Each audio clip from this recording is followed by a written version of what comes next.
100 days of terraforming an alien world.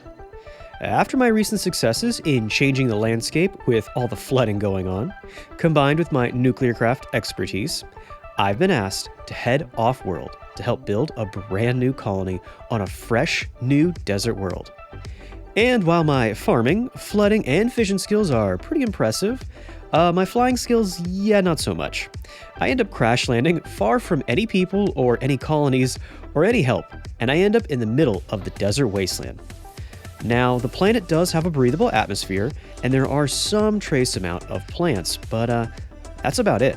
I have no water to drink, no dirt to grow any food, and my ship is long gone. I'm going to be starting with nothing. And on top of all that, I'm going to have to deal with thirst in this mod pack, extreme temperatures, and insane amounts of radiation. But hey, I've been through worse, right?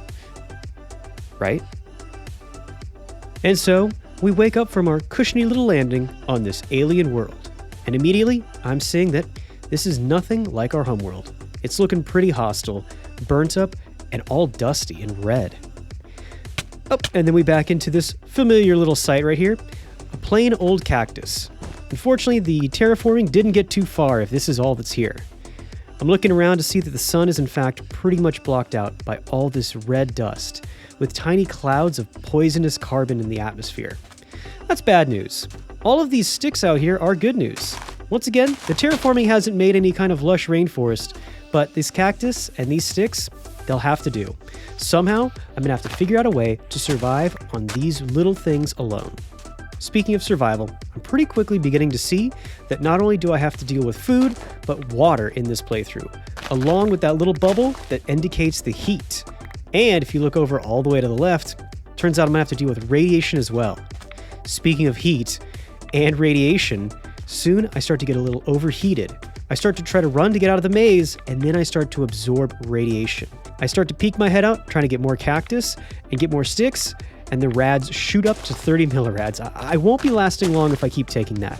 So unfortunately, I'm gonna have to hide my way back inside the maze and try to figure out another solution. First and foremost, let's figure out what we're gonna do for food. Pretty soon, I see that I could smash up some cactus into a jar to get some cactus juice for food. If I use a little bit of paper and a little bit of coal, I can make a filter to hopefully get some water out of this as well. And the easiest way I'm seeing to get this might be sawdust. I can make sawdust out of planks, but with no trees on this planet, I'm thinking I'm in trouble. Until I realize that just like the other playthrough, I can turn sticks into planks, although it's 4 sticks for 1 plank, so it's going to be a real struggle. In the meantime, I continue to make my slug through this weird alien maze. I've never seen a biome like this before. Of course, the entire time it's getting hotter and hotter, and I'm getting more and more thirsty. The good news is, I pretty quickly discovered that we're going to be able to use flint, so now I'm off to find some more of it. And I'm in luck. I find that the biome is finally ending, and I'm finally going to get out of this weird maze. Sure enough, I see what looks like a dried up ocean, and in it, there is in fact some gravel, which means that I can grab a little bit of flint. In this mod pack, you can do a little bit more with flint than you normally would be able to. I'm able to make sharpened flint, and as soon as I get that, I can make a very primitive, very low tier pickaxe. But hey, at this point, I'll take anything. This is a huge step in the right direction. Looking to the sunset, I see that if this planet wasn't so hostile, it might actually be beautiful. Unfortunately, I can't really focus on that right now. I'm more focused on this iron. Sadly, the flint tools just won't get the job done. But just because things are looking pretty bad right now doesn't mean I'm giving up. I used 16 sticks and managed to get myself 4 planks, which gets us our crafting table. With this, I can make our very first stone tool, like a real actual tool. And with the stone tool, I can finally mine up this little bit of iron that I found here. I've officially found a way to get around a planet with no trees and get the very beginnings of my playthrough. Pretty soon, I have my iron pick, and I might actually stand a chance. Of course, without any food or water, I'm probably getting a little ahead of myself. I find out that I can get water pretty reliably through a ground pump. The bad news is this is going to take more wood, and it's going to take redstone, which means I'm going to have to start mining down to some low coordinates. In the meantime, it's probably a smarter play to get a sawmill and try to get some sawdust for paper and for a filter. Looks like that machine is going to require redstone as well. Unfortunately, my thought process was cut a little short. The night has fallen and the temperature has plummeted out here. With very little atmosphere, this is getting freezing cold. And before I start taking damage, I run back to the mountains and start to dig my way down. The good news is, as soon as I start to get just a little bit of shelter and get a little bit underground, I'm no longer cold. I mean, at least I'm not freezing to death. But this isn't terrible news anyway. I'm gonna have to spend all of the night underground, so I might as well get some mining and try to find that redstone. We find some iron, which is a good thing, but then we find something that's, well, not so good. Because the atmosphere is so thin and I have such a little amount of oxygen, anytime I dig through coal, which releases carbon dioxide, I will start to asphyxiate. I have to be really careful here and really think about how I want to dig this coal out. If I rush through too quickly, I'll start to suffer some negative side effects. Mining fatigue and blindness is only the beginning, but still, I don't want to see if it gets any worse. And pretty soon, we find ourselves down at bedrock. This is a good thing though, this is all part of my plan. Because in order to make that water pump work, we need bedrock. Unfortunately, that's still pretty far away. This little nook here will act as our mini little base camp while we start to get everything figured out. Right before the end of day 1, I start to head back up to do a little bit of mining at Y11. And I get a little more good news as I find even more redstone. Soon, I'm finding all the resources I need to make the sawmill. And even more good news is while I'm down here deep in the planet, I'm not suffering any ill effects from radiation or heat or exhaustion, anything like that. Day 2, I decide to head up to the surface. Let's see if we can get some more cactus, because I think we're going to need this for food. And it's a good thing we did this too. We're now almost down to just 3 little drops of water, so we have to hurry. Back down in our little nook, I start to cook up some more iron and start to make a bucket. I'm going to make a heat exchanger, and this will be our very first source of any kind of power that we have. It takes a little bit of wood to make a heat exchanger, and that's tough because we do not have very much on this planet. But I think it's a necessary sacrifice. When I learned something pretty upsetting, in order to get up to the surface, I have to jump, and jumping massively reduces your hydration. By the time I get out of my base, I have 1 drop of water. The only thing keeping me going is that I actually managed to find some gold. This might just save us. Unfortunately, I was a little brain dead here, and in my panic, I forgot that a stone pick cannot farm gold ore, so whoops. So I decided to make a copper one, and the brain deadness continues because you can't use that either. Luckily, I'm not completely inept. I was at least smart enough to make a little bit of osmium. Now I can make a pick out of this, and it's exactly what we need to get a little gold. With my gold in hand, I scurry down our mine shaft, back down into our nook, hoping that I have some kind of answer for my extreme thirst. I start to put some sand in the furnace, hoping to get enough glass to make a glass bottle. Turns out I'm gonna have to eat the cactus no matter what. And I start to turn my sticks into wood. I really don't want to use that much wood because I don't have any, but I need to spend it to make the heat generator. I start to dig out a small little area, but first I try something. I put the heat generator down on the furnace, hoping that maybe that would have some kind of heat, but no such luck. So now, without lava or any heat source, I'm really in trouble here. I run out of water and now I'm in a panic. I start to take damage. This is the final countdown. I really hope this works. I take a swig of the cactus juice and I get some good news. Yes, we do get a little bit of water. Fortunately, it's only 3 drops, and I have thirst, so I'm going to be quickly running out of water again. So, of course, I'm really going to have to start to stack up on this cactus juice. And remember, just 1 swig of this stuff takes 8 cactuses. This is not efficient at all, and is in no way a permanent solution to our thirst. We're going to have to figure something out fast. At least now, I can head back up to the surface, because I know what I'm going to be doing for a while. I'm going to be spending the rest of the day just trying to get every little piece of cactus I can, because right now, it is definitely my lifeline. It's already the night of day 2. I'm getting every single stick that I can. I actually get lucky and find native gold. I guess on this planet, gold is just on the surface. That's lucky, but what's even more lucky is that there's lava on the surface here too. So I grab myself a bucket, which is great for the heat generator, but 1 bucket alone is not going to do it. And I definitely can't make a bunch of trips back here and waste down my thirst. For now, I head back home and try to think of my next plan, which involves making this basic fluid tank. This can hold a ton of lava. Unfortunately, running all the way back up to the surface and getting that hot lava will drain my thirst. So I'm going to have to make a whole lot of cactus, and then I start my trek. I head out and I'm feeling pretty good because I think I'm watching the sun set, which means it'll be nice and cool so I can collect this lava without losing too much thirst. I start to fill up this bucket, and I gotta admit, it's pretty hot down here with all the lava. Then I get another piece of bad news. That wasn't the sun, that was the moon. Now the sun is actually rising, and day 3 is beginning. And now that the sun is rising, it means that the temperature is surely going to rise too. And I only have half of a drop of water. Then I realize something here that's a little upsetting. The cactus juice is technically a food, which means that if all of our little shanks are full, we can't drink it, and we'll just have to deal with the thirst. Luckily, I get this bottle down. For now. Back down in our hole, I'm feeling a lot better. This is probably where I'm going to be spending the entire day, staying away from the heat. It also feels a lot better to find diamonds. I'm not going to complain about that. And to have these diamonds 5 blocks away from where we put our little furnace. Maybe our luck is actually turning around here. So I dig out a little space here where I set down our very first piece of lava. For anybody who doesn't play Mechanism or didn't watch my last video, a heat generator can be powered by putting lava around it. So that's what we're going to do. First, we put this bit on the bottom, then we start to take our bucket and unload all the lava out of our tank. We quickly start to surround the generator with 3 little buckets of lava. And this heat generator is at maximum efficiency. That's good news. The recipe for our water pump and our solution to water is not good news. It takes 4 iron blocks. I didn't know that it was going to be so expensive. This might be a problem. However, I can't really change my plans now. We get our redstone component, then I decide to invest a whole lot of sticks because we need to make the planks to make at least one little chest. My inventory is getting a little ridiculous. I take a few items out of my inventory, which makes me smile.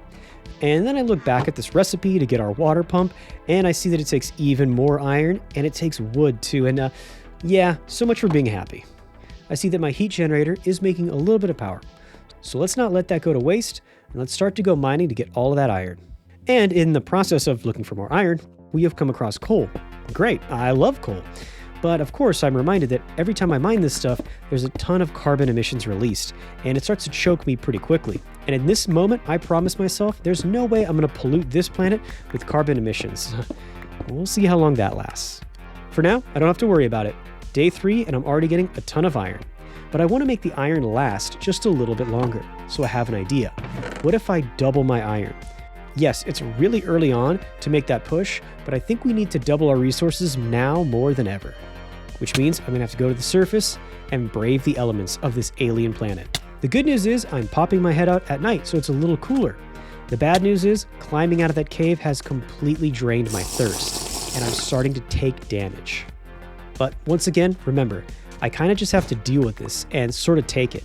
I have to wait until I've taken damage and my hunger bar has gone down a little bit. That's the only way I can have any of the cactus. And even then, I only have 1 bottle. The good news is it's nighttime and I'm finding a few sticks, but I'm always going to have to make sure I get all the cactus I can if I want to survive. But I know that night 3 is going to be over soon, and when day 4 shows up, it's going to get really hot. In fact, it's already starting to heat up. So finally, after spending the entire night trying to find more cactus, I'm starting to head home, and I better hurry too, because as the sun is rising, even this early in the morning, the heat is starting to get out of control. But luckily, I do manage to get home. We go all the way down the shaft, and I start to make our next machine. Now, it's really difficult to collect resources, so my thinking is I'll make this manufactory, then plug it into the heat generator. Now I'll be able to double my iron, and hopefully with all this iron, I can finally get our water pump. At least that's the plan. It's looking good so far, since there's a ton of energy in this thing, and I'm already starting to get twice as much iron grit. So I just throw that into the furnace, and now we pray. I'm feeling pretty confident that this plan is working. So I invest a little bit of wood and make a second heat generator, and I put this one right next to the manufactory as well. It's getting a little bit of lava from one side, which is already adding a little bit more energy. That was easy. What is not so easy is seeing this. Underneath this heat generator, there is bedrock. That means no lava underneath this one, sadly. Luckily though, I can still put lava behind it and on its side. After moving some blocks around, I can put a little lava on top as well, and now we should have a decent amount of energy going into here. At least that's what I was hoping, because the heat level increasing with all this lava means I only have half a tiny little bit of water. I make a diamond pick to mine more, but that's going to be the last of my worries at this point. I'm just sitting here hoping this iron gets done in time, praying that I can get enough iron to make our water pump, but at this point, I know it's just not going to happen. I get our first iron block, and I invest a little bit more wood. This is because I need to craft up a wooden rain tank. This is the central component of the water pump. Unfortunately, we still need a ton more iron, and now it's becoming painfully obvious that this thing just isn't going to get us our iron in time. And now, since I have to run up these stairs, it's done. I am out of water, and I'm really panicking. I take a sip of my cactus juice, and it's not too soon. It's already day 4, and I still feel like I've barely even gotten started. I go out mining to get more iron because I desperately need to make these iron blocks. Back at my base, sure enough, the manufactory just isn't going fast enough. I need one more iron block. Luckily, I can get that, and I'm thinking my problems are solved. I get this last component with the redstone, but soon I find out that I'm going to need iron bars, and yeah, these pipes need even more iron as well. I'm really in trouble here. So the manufactory's just going to have to wait. I'm going to have to send this iron into the furnace and just cook it up for right now. A little bit wasteful, but I'm desperate. Unfortunately, I see that I'm just 2 ingots of iron short. This means that if I had just waited a little bit longer and doubled up a little more iron, I would have everything I need right now to make the water pump. But I don't. And this puts me in a really bad spot. And by the time I get home, before I can even cook up the iron, I'm already dying of thirst. Luckily, with a little bit of cactus, I'm able to keep myself on life support. And I get the last 2 pieces of iron. This should be enough to get me that water pump. I think. I really hope. But we aren't out of the woods just yet. Yes, this has to be put down on bedrock, so we're already got a little head start there. Fortunately, it needs RF. So I look into making another heat generator, but I see that this is a nightmare. Instead, I'm just going to take the second heat generator that I made for the manufactory, move a couple of buckets, and quickly grab this. Luckily, don't get burned right there. And then I head over here. I'm going to put the heat generator over here, as well as put some lava. Finally, we're going to get some lava underneath this heat generator. And then I just work to get the lava on all the other sides of the heat generator as well. Another one on this closer side, and then pretty quickly, I can put one last bucket on the top and block all this off. Perfect. It's the best we could hope for. The RF is still coming in really, really slowly. Every time I think I've crossed the finish line, I see that I'm just a little bit further from getting that life-saving water. Since I had a little time to sit here and think, I think I can no longer escape it. I'm going to have to make a coal-burning generator. The coal generator that I use is from Actual Additions, which needs a little bit of this black quartz, so we cook it up. In the meantime, we have half a bucket of water. That's a big deal, and in no time at all, we get an entire bucket. This is a massive lifesaver. I have this little hole in the ground here where I put this bucket of water. I then kneel down, I cup my hands, and I take my very first sips of real water on this planet.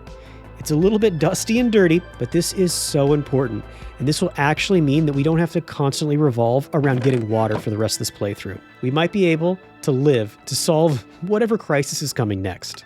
I get this iron casing, and soon I get the coal generator. Having water is good, but unfortunately now we might also get pollution. The good news is that the coal generator can produce a decent amount of RF for a pretty small amount of coal pretty quickly. The bad news is, as you can see, it will quickly pollute the atmosphere and my bunker, so I'm going to have to be very careful not to let this stuff build up. However, in the meantime, I've got other things to focus on.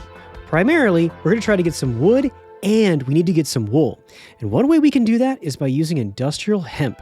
However, we're probably going to have a tough time finding it here on this planet. First thing we're definitely going to need is some dirt. Then we're going to mix it with some pulped biomass to get grass. We can use a metallurgic infuser to get the dirt.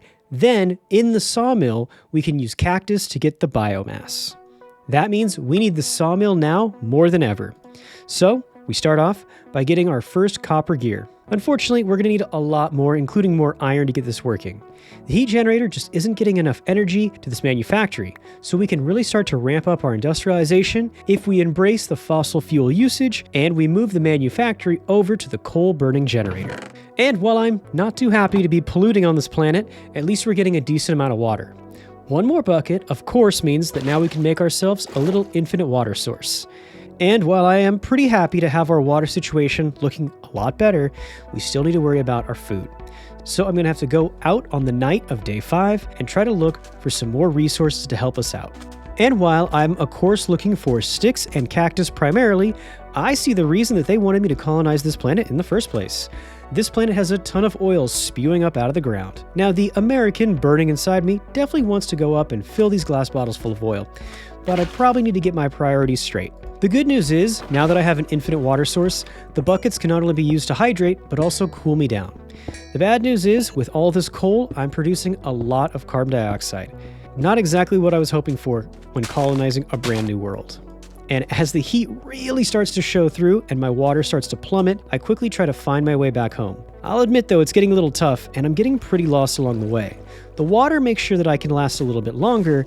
My food is now starting to get alarmingly low. And I'm starting to get alarmingly lost. I thought I was running home, but now I see that my radiation is spiking. I have to be careful because in my little radiation bar, I actually see a little bit of yellow, which means we're getting pretty close to taking some negative side effects from radiation poisoning. I don't have that much food or water, so I gotta be really careful here. In fact, I have to take a quick shortcut to try to get home faster. And yes, it does mean exposing myself to more radiation.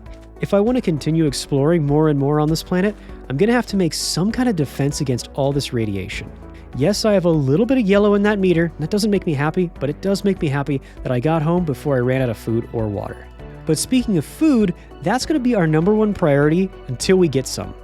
I start off by making the saw blade. Unfortunately, it does require some sticks. Once again, wood is one of the toughest resources for us to get. You really don't realize how much you need wood in vanilla Minecraft until you're on a planet that doesn't have any.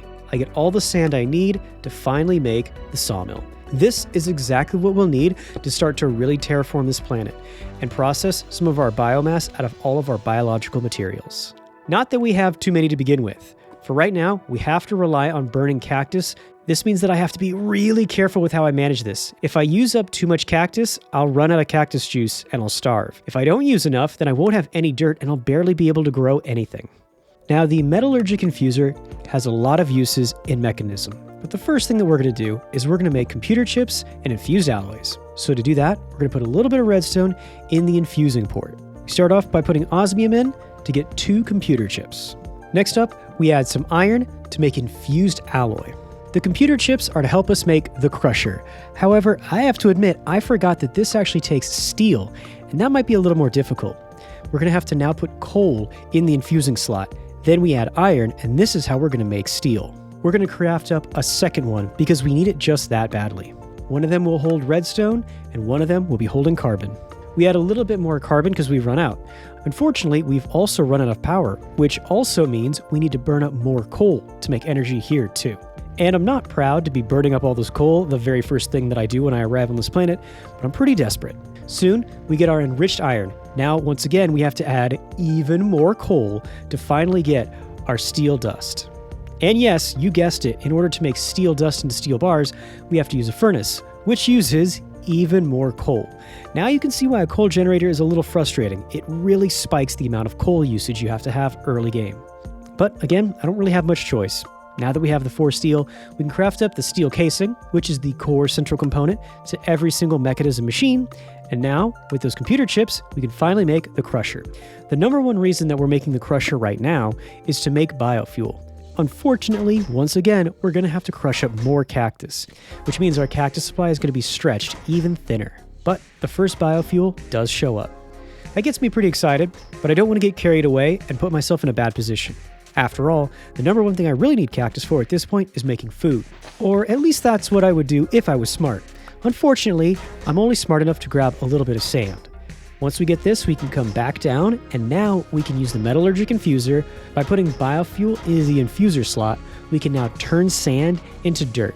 And while yes, this means I'm getting really tight on my cactus supply, it does mean that for the very first time, we actually have some dirt on this planet. I have to be really careful about how much cactus I use up, but it's finally going to some good use. For the first time ever, we can finally get some fertile ground. And if we're smart, we can make it really last. By combining dirt with gravel, we can get coarse dirt. And then all we have to do is hoe through some of the dirt to double our dirt supply. While I am feeling pretty accomplished and pretty happy seeing this, I know that I could do even better. Now we can combine that with the biomass that we made from the sawmill, and now we can actually make grass. If you're anything like me, you're probably thinking with your tummy first. You're thinking, why do you need to make grass? You should just grow some seeds in the dirt. But that's the problem. On this alien planet, we have no seeds, so we're going to have to get grass first. Then we set out this furnace, and we start to cook up inside of it, because this will start to create more carbon dioxide.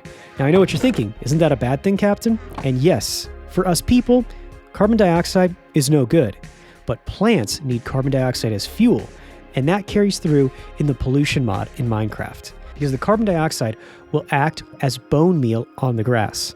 At least that's what I think happens. To be honest with you, I'm not really sure that this is going to work. Definitely looks like this whole carbon dioxide thing isn't working out. Plus, I'm starting to run really low on cactus. I throw in some more resources, hoping that all these machines will work and make more carbon dioxide. But at the same time, I know if I have too much carbon dioxide, it could trigger an explosion. Now I'm starting to work on another idea that involves making dirt and unfortunately using my last few pieces of cactus. And yet, even with all of this carbon dioxide, it just doesn't seem to be working. I'm really running out of hope here. Because all my plans are failing right now and I'm getting really desperate, I have to go out with my bucket of water and try to get as much cactus as I can. At this point, it's my only thing that's keeping me going. That night, I find my way back home with only 3 shanks of food. I only found about 40 cactus, so things are really getting tight here. I make one last attempt to really make the carbon dioxide bone mealing work. I turn on all of my machines. I even start to set up torches. I think that torches will very slowly produce carbon dioxide in the Pollutions of the Realms mod. I told you guys, I'm getting really desperate here. Speaking of getting desperate, I have to use my last few pieces of sticks to make enough planks to make a chest, because once again, my inventory is starting to look a little ridiculous here. It is pretty nice to completely unload myself, have a little more space in my inventory, but it's all very much a temporary relief because I see a piece of sulfur come up. This is really bad, because not only is sulfur really toxic, but also if you get just a little bit too much of it, you'll get an explosion. We do not need that inside of our base right now. Okay, this is the best solution I've come up with so far. On the roof, just above our base, I've made a little spot here and I put some dirt. Also, we made this tiny little area up here where we have a little bit of grass which will hopefully spread. It's taken me all the way to day 10, but finally, I have a new plan. But more on that later. For right now, we're making sure to get cactus because just in case this plan fails too, I should at least have a little bit of food. And I'm really hoping this works because getting cactus is getting more and more difficult. Every time I have to go up to the surface to get cactus, it takes a huge amount of water, which means that using cactus just is becoming less and less viable long term. This better work. We use all this cactus to make biomass, which we then use to make grass. And I'm really pushing all the chips in. I make 12 pieces of grass here, so this plan better work. What exactly is the plan? Well, we're going to take this area up here right above all the carbon dioxide and cover it all in grass. Not like that, unfortunately. That was the worst thing ever, just wasted a piece of grass. But the idea is now we're going to have the carbon dioxide come up from the ground and filter through this grass dirt. Maybe, just maybe, I might be onto something here. I fire up my furnace to produce a little carbon dioxide, which works right away. I keep my eyes on this little cloud here, and it disappears pretty quickly. That's a good sign. Now let's go upstairs and see if anything's happened. And sure enough, when we get up here, I see what is potentially the best thing I've seen in the playthrough yet. We finally figured out a way to bone meal the grass. This is potentially a lifesaver, as now it could get us seeds. I say could because the very first time I do it, it gets us nothing, which is, classic Captain Luck there. I finally science my way to a solution and maybe find a chance of surviving, but of course, you just can't outplay bad luck. The good news is I have quite a lot of hope, as it looks like this new strategy is going to work.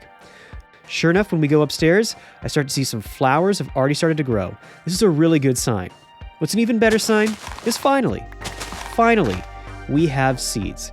Yes, I was pretty excited at this point, I'm not gonna lie to you guys. But can you blame me? Finally, with these seeds, we have a real, viable solution on how we're gonna survive. I mean, we actually have a regrowable food source. No longer will I be picking cactus needles out of my teeth. We might actually start to grow some wheat. This is a big deal. I start to grow my little farm, and I gotta be honest, I'm pretty proud of this. This took some ingenuity and some creative thinking. And it also took some dedication because the idea failed a few times, but I stuck with it, and now we might actually survive. Of course, I'm not gonna get too ahead of myself. It's just 2 little seeds in the ground. Also, I know for a fact that a lot of the plant life is being poisoned by the dust. So there's a good chance that we might still mess this up. And on top of the dust and the sulfur potentially poisoning us, I should also account for the bad luck and coming up here and getting absolutely no seeds. We're definitely not out of the weeds just yet. No pun intended. On day 10, I'm gonna just wait for the seeds to grow and go do a little bit of mining. We get some uranium, I'm never gonna be upset about that. And a little bit of iron is a pretty good find too. And sure enough, we find a little bit of coal. Now that we have some food and we can potentially start to make plans for the future, I should definitely think about making a power system that doesn't rely so much on coal. Although I guess I can't get too ahead of myself. I go up to get the last bits of coal, and I suffer blindness, mining fatigue, weakness. I mean, pollution can really start to make you sick. You gotta be careful. Which is why I'm so concerned about making too much of it. Speaking of which, when I get back home, I see this cloud of sulfur, and I'm still really concerned about this. I hope that this doesn't backfire. We get back to base, and very slowly I start to double up all of our resources. And as soon as I see the clouds float up there, then disappear, I know it's time to check up above to see if we've gotten any more seeds. Sure enough, we got a lot of grass. We cut through it, and I get a total of 2 more seeds. Yeah, I know, not a big deal, but it technically means I've doubled my farm, so I'll take it. Now, the responsible thing would probably be to sit here and make sure that my farm is actually working out. But I'm going to focus a little bit on the future and try to figure out how to take our next step in our technology, which of course, in my opinion, always revolves around tough alloy. To get tough alloy, we need an alloy furnace. Unfortunately, to get that alloy furnace and to advance in our technology, you guessed it, we're going to need to crush up coal. Coal is a real hot commodity here, and now I'm understanding why it's so tough to switch off of fossil fuels. For right now, while all those machines are working, I take a big sip of water, get myself a bucket of water, and then I start to head up to the surface on day 11. Although, while I'm headed up here, I might as well check to see how the grass is growing. Then it happens. We get our second little perk from bone mealing all this grass. We get some industrial hemp seeds. And as much as I'd like to smoke them, now that I've got them, these actually serve a much bigger purpose. So I immediately throw them down and we start to grow ourselves some hemp down in our little bunker. Yes, I could make a joke about us growing weeds and hemp, but I'd like to think I've matured a little bit. I've blazed past that, don't you think? Either way, we are still really dependent on these weeds, and I chop them down to get a little more seeds. Day 11, we get up to the surface, because once again, I'm trying to think for the future. I head out looking to see if there's any clay in this world, and sure enough, we find ourselves a pretty decent amount. I take a look at the sunset. Now, a little less desperate than the last time I was looking at it. Back at base, we turn the pulverized coal into graphite dust. Then we head up top to get as many seeds as we can. While we're up here, we see this. Podzol is what happens when sulfur poisons the ground. Yeah, not exactly optimal here. This is one of the things I was really afraid of. I dig it out as quickly as I can to replace it, but we're still gonna have to keep an eye out for sulfur. That's not good. In the meantime though, with our graphite dust, we can start to make basic panels. With 4 of these, we can start to make our alloy furnace. In addition, we're going to cook up some of that clay that we found so that hopefully we can start to get some of the cooking utensils for Pam's Harvest Craft. I make another furnace, but this time we're not going to set it down. It's going to be the central component in, you guessed it, the alloy furnace. I don't have that much space to set down machines, so I'm going to have to temporarily take away the sawmill, and in its place we put down our fresh new machine. Since we're early on in the game, it's okay to have multiple machines making steel. So we're going to put iron and coal in this and start to cook up a little bit more steel. Fortunately, the coal is the thing that I really don't want to waste. The good thing is, now that we actually have some of the carbon dioxide working for us, it's okay to burn through as much coal as we need. Speaking of seeds, we go to expand our farm, and it looks like, finally, we have our very first piece of food that is grown on this foreign planet. Then I head up to the small room above us, and I get a little greedy here. I'm going to try something new. What I'm thinking is, since this area is getting hit with bone meal, maybe if we put crops here, we can speed up the process at which we grow our wheat. So I put a little water here and start to till up some of the earth and put some seeds in. For right now, we'll just run a little experiment. 1 wheat seed, 1 hemp seed. Hopefully we can smoke these things out and grow a lot faster. Although to be honest with you, I have mixed results. It's grown 14%, but that doesn't look like it's been bone mealed. Sure enough, the grass right next to it definitely has been bone mealed. So I'm not quite sure that this is actually working. But now that I think about it, this little room up here that's bone mealing, this is about the only science experiment that's gone well for us, so I decided to give it 1 more chance and add 2 more seeds. I see some of the carbon dioxide float up to the top, and I see that some of the grass is being bone mealed, but the wheat has hardly grown, and the hemp still looks like it hasn't grown at all. I think I finally can say definitively that the carbon dioxide is not going to help our plants grow, only the grass. And so I shut the experiment down. I stomp all this down and untill it, getting more grass and hopefully getting more seeds. Then we add our second hemp seed. I'm not too happy about the fact that our first hemp seed has had 0 progress. It's a little concerning. Can't really worry about that now. I'm a little bit more focused on getting that tough alloy. Now we can combine the steel with boron to get ferroboron. And I gotta admit, there's a little bit of irony going on here. I'm getting a super advanced alloy like tough alloy, and yet I don't even have planks. I'm struggling to even get storage. And speaking of not having basic needs, we still don't even really have food. I'm waiting for the seeds to grow, and I use up my last cactus to make my last bit of cactus juice. I make sure that whenever I can, I make a little bit more dirt. But realistically, the only way I should be doing this is mixing in gravel. I don't want to use up any more cactus. I then grab some lithium. Lithium, combined with the ferroboron, once again in the alloy furnace, will finally get us our tough alloy. In the meantime, we put some osmium in the infuser to get more computer chips. We put our last little bit of coal into the generator. We're always running low on coal, unfortunately. And while we have our last pieces of coal disappearing, we do have our first pieces of tough alloy finally being finished. With 6 of these, we can finally make a tough alloy pick. A tough alloy pick has almost identical stats to a diamond pick, so I'm feeling pretty good. To be totally honest with you guys, I'm really just buying some time. I'm trying to work on as much as I can and run through as much coal as I can to make as much carbon as I can.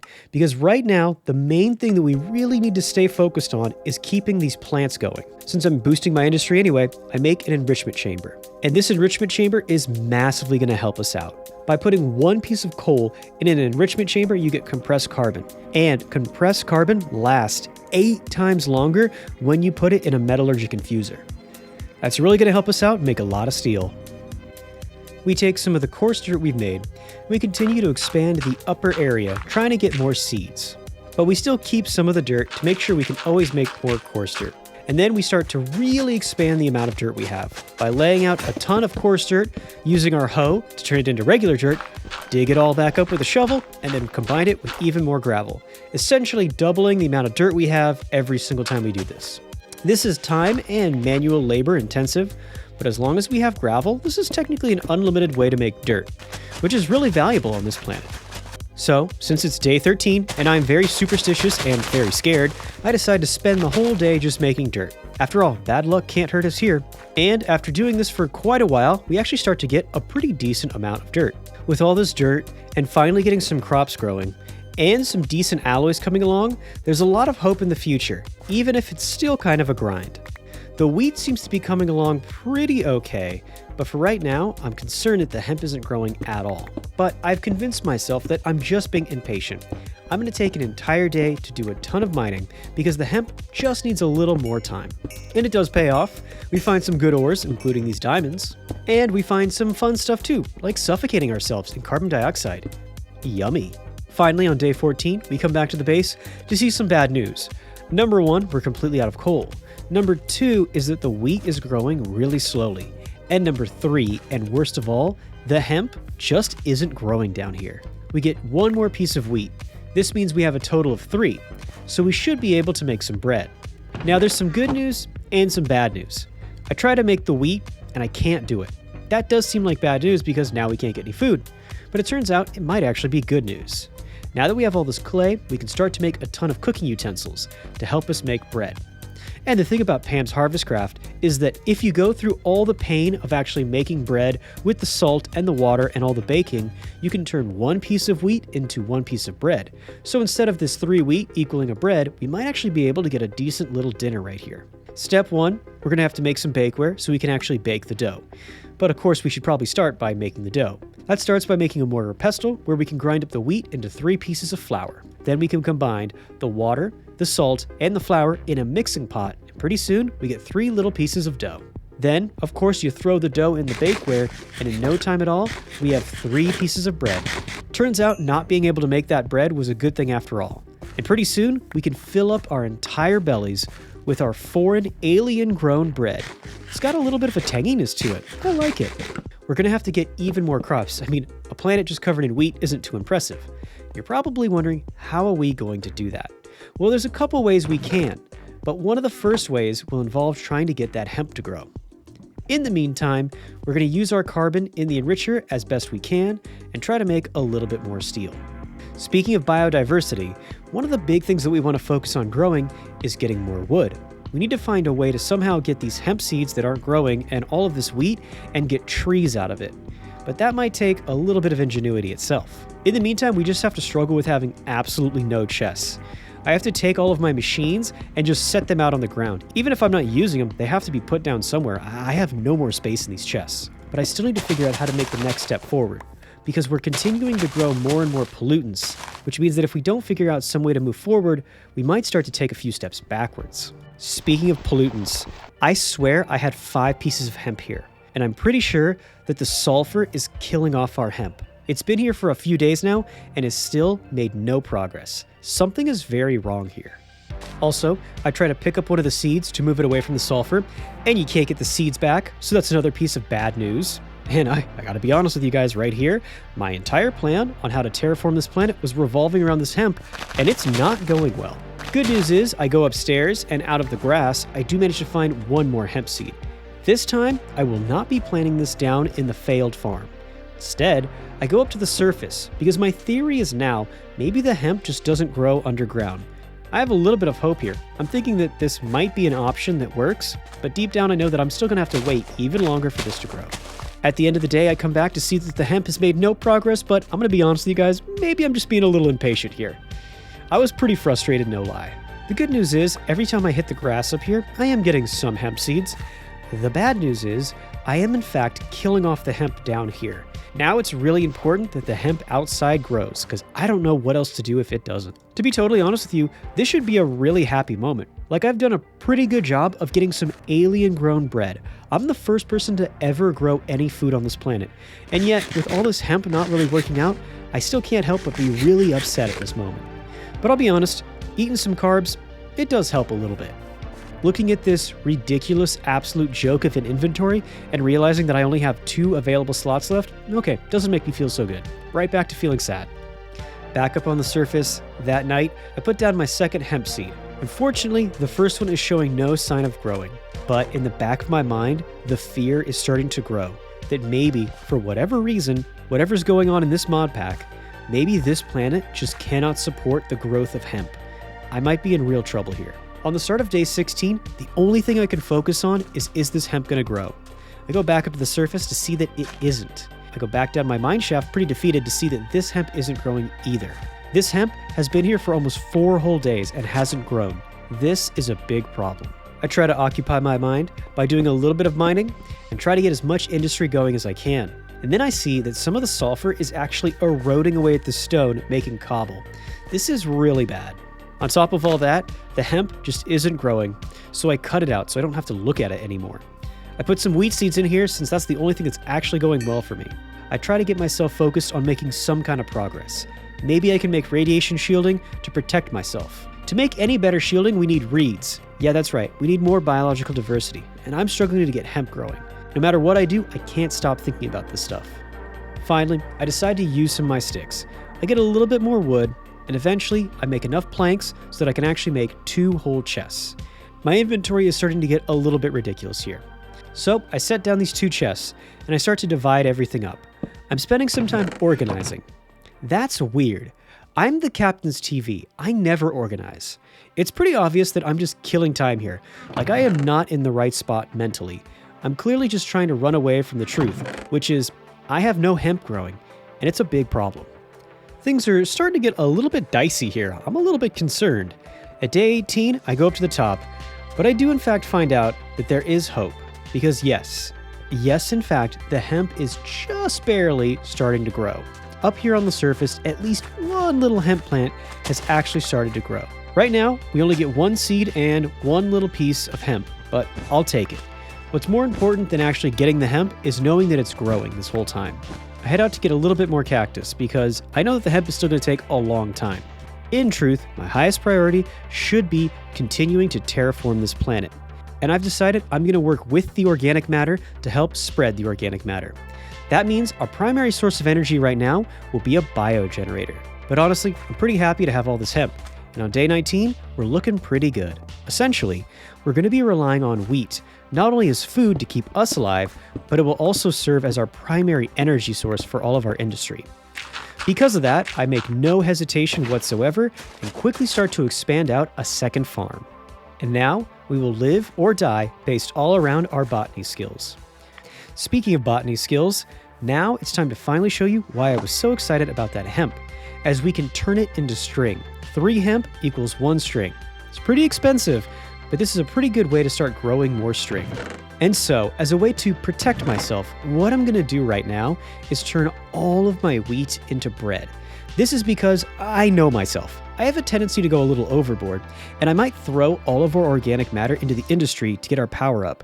But if I do that, I also might run out of food for myself. So I'm gonna prioritize my own food and nutrition first. Whatever's left over from this point will go into the industry. Back up top, I make sure to give extra time and attention to the hemp. I continue to harvest and spread the seeds as often as I can. I then decide that I'm going to use day 20 to really elevate the amount of dirt we have. This planet has a ton of gravel, so by mixing in all of our fertile soil and then churning it up with all the native ground here on the planet, we can massively expand all of the usable dirt on the surface. And at some point, we really start to hit like a critical mass here. I could start to take a whole 64 by 64 by 64 by 64 of gravel and dirt and really start to make a ton of dirt. So of course, some of the dirt will be used up here. We will continue to grow a ton of hemp. However, the main goal is not just to grow hemp for me, it's to terraform the planet. So we're going to get ourselves a little bit more cactus so we can make a little bit more biopulp, and we're going to start to spread this dirt all over the surface of this planet. Speaking of biomass, I also find a native mushroom, which is pretty cool. And I go to a mountaintop to collect sticks for what I hope is the last time, honestly. And after collecting all the items we need to ensure our survival, we of course have the patented Captain Dumb, which really endangers our survival. Not only are we down to half our health with 3 food, and are we thirsty, but we end up going into this cloud. At first, I stick my tongue out because I'm thinking it's delicious snow. Pretty soon, however, I realize this is a dangerous sandstorm that has brought a ton of radiation towards our area, and I have to run back to our base pretty quickly. The good news is it was pretty localized. Once again, that's another reason why I'm not going to be able to do too much exploring without better radiation protection. Now, with all this cactus we've collected, we can head to the crusher. This will smash it up into biofuel. And in no time at all, we now have the biogenerator. Now, I just need to find a good place to set it down. And I'm thinking that I should clear out a little area over here because it makes sense to me that we would put the biogenerator very close to the crops. After all, this is what will be making the biofuel. We set this down, and we start to put the extra biofuel in here as well. Pretty quickly, it starts to make us a good amount of RF. Now, we take a little bit of steel and a little bit of redstone to make our very first universal cable. The universal cables is how we're going to plug in all of our machines. This is going to be our power strip. So, one of the very first things we're going to do is run the power out of the biogenerator, and we're going to put a power strip back here, which is where we're going to add the crusher. As the biogenerator fuels the crusher will be able to, well, crush up any organic matter we need to make more biofuel. And for right now, we're going to be using cactus. This will jumpstart the system. Pretty soon, the only thing we'll need for RF is to grow wheat, so we'll literally be able to grow our power on this planet. The next 2 machines I add are the manufactory and the alloy furnace, because I'm a big Nuclearcraft fanboy. But next up, I very quickly add the metallurgy infusers, because I'm a pretty big fanboy of mechanisms as well. We take the 8 little biofuel we've had, we throw it in here, and right away we can start to get a ton of RF. It doesn't take long before this system is already producing a big net profit of energy, and all of these machines are powering right along. Once again, the only thing limiting our power is how quickly we can grow all this wheat. Next up, we add the enricher, and then I go to get some redstone.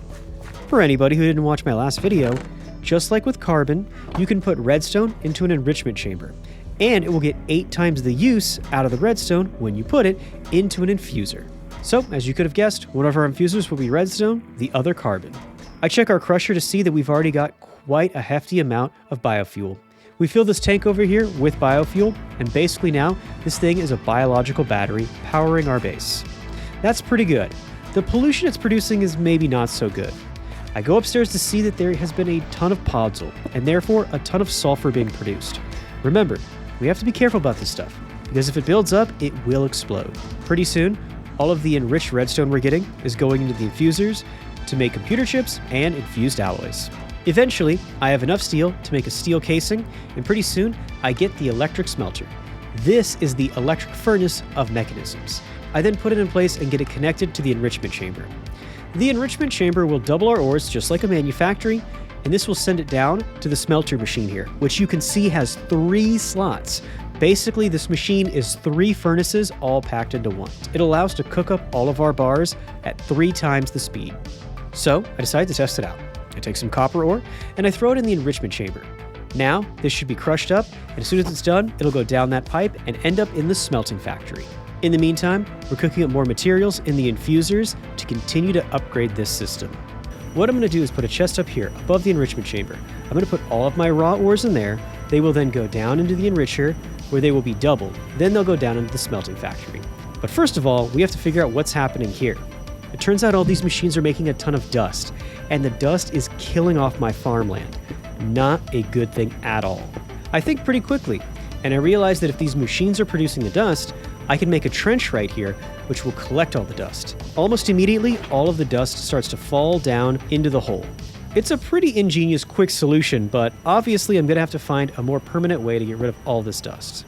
And speaking of growing more wheat, I want to experiment with the part of Industrialcraft that speaks to me the most. So what I do right now is I make another basic machine, and I turn these sticks into something called crops. But on day 22, I take a ton of our dirt, and I start to cut out even more space in this little underground bunker down here to make even more farmland. This farmland will be a little bit different though. This is where we will be experimenting with Industrialcraft's new crops. After you've tilled the earth, you can set a crop in the ground. Then you can put seeds on it. This is about to open an entire world of possibilities for us, and it is really impressive. However, it's a little bit complicated, and when I was first doing this, I didn't know how many benefits there were. The only benefit that I knew is that when you use these crops, you could massively increase the growth speed of your food. So I just put all these crops out and threw a bunch of seeds on them. This way I could grow my wheat a little bit faster. Now, was it worth using all this wood? I guess we'll just have to find out. I think that this should work, although a lot of my science experiments have gone horribly awry, so let's not give up on the good old vanilla way to grow wheat either. Now, we make a ton of crops using a lot of sticks, and we spread all of these seeds as much as we can. It's a big investment of wood, but I think I have a pretty good plan on how to get more wood pretty soon. At least I hope so. Then we head back up to the surface because part of my plan involves getting these hemp seeds. Luckily, the plants have been doing pretty well up here. There is a ton of hemp for us to get, and we even continue to grow the seeds to get even more hemp. We can now get a pretty good amount of string. And because we were smart enough to save up this wood and not make too many boxes, we should be able to enact the next part of our plan. This should get us to the next level of really terraforming this planet. For anybody who doesn't know this, not too long ago, Pam's Harvestcraft 1, the OG, had an update. They added something called a shipping bin. Just like when you were able to make a market, with 4 wool and 4 planks, we can now make a box, which will allow us to sell crops. That's right, we're going full Stardew Valley here. We're going to change our profession to farmer for real, and this exotic alien-grown wheat should fetch a pretty good price. And now we're going to ship off our very first batch of 32 space-grown wheat. We get an emerald, which we can use at our market, but unfortunately, we are going to need more string to make that, so we're going to have to wait just a little bit longer.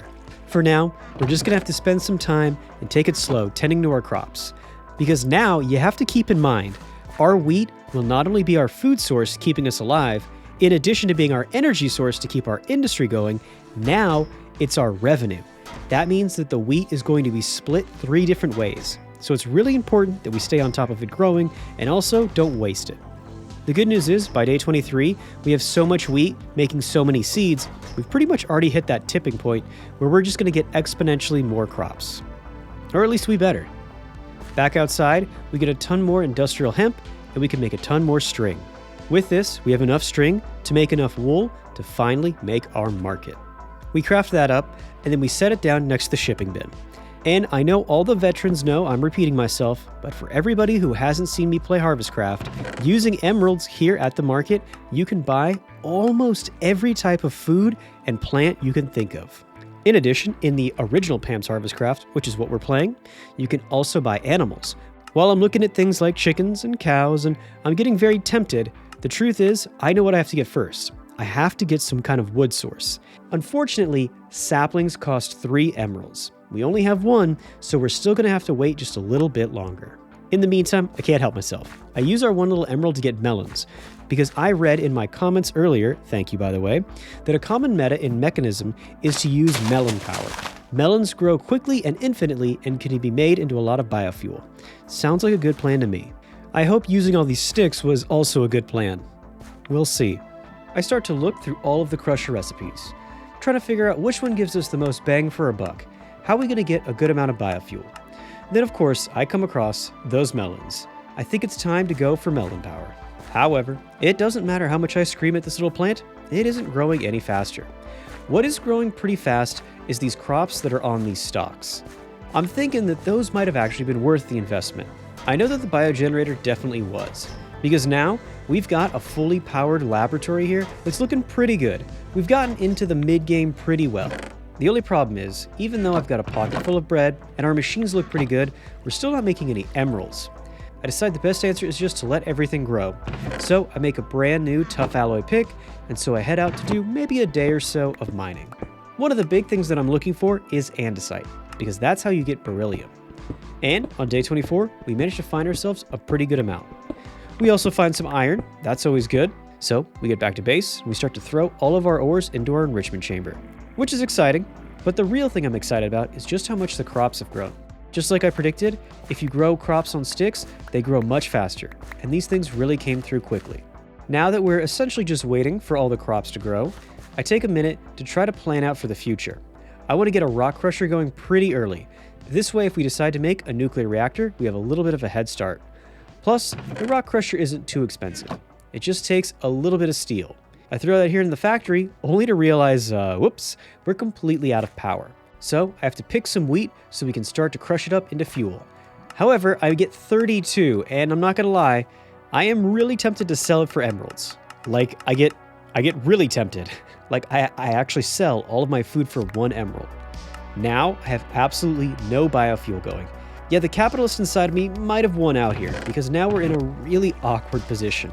I have a ton of ores that are ready to be processed, but only 1 emerald. I can't really do much with it. I can't really do much of anything at all right now. So as you can imagine, at this particular moment, I'm really starting to hope that maybe we can get a nuclear reactor going. Luckily, I start to check through my inventory, and I find out I do have a little bit of steel. Pretty soon I'm able to make the machine chassis, and I'm able to get everything I need to start to make the rock crusher. And yes, unfortunately the rock crusher does need a piston, which means yes, we have to burn some wood to make the rock crusher. This is a little upsetting, but at this time what's going through my head is that in order to get RF, essentially we have to burn money.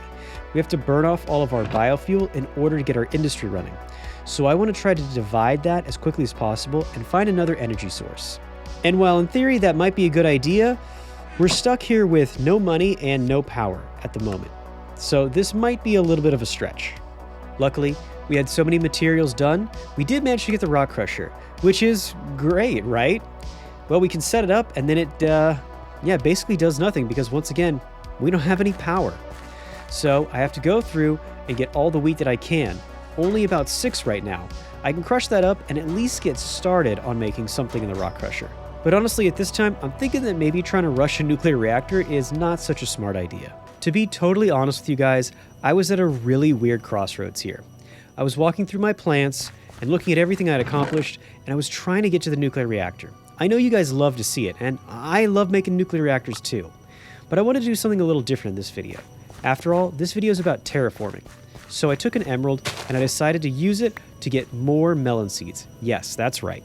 We're going to invest even more and double down in the biological stuff. So for right now, we'll let the rock crusher run.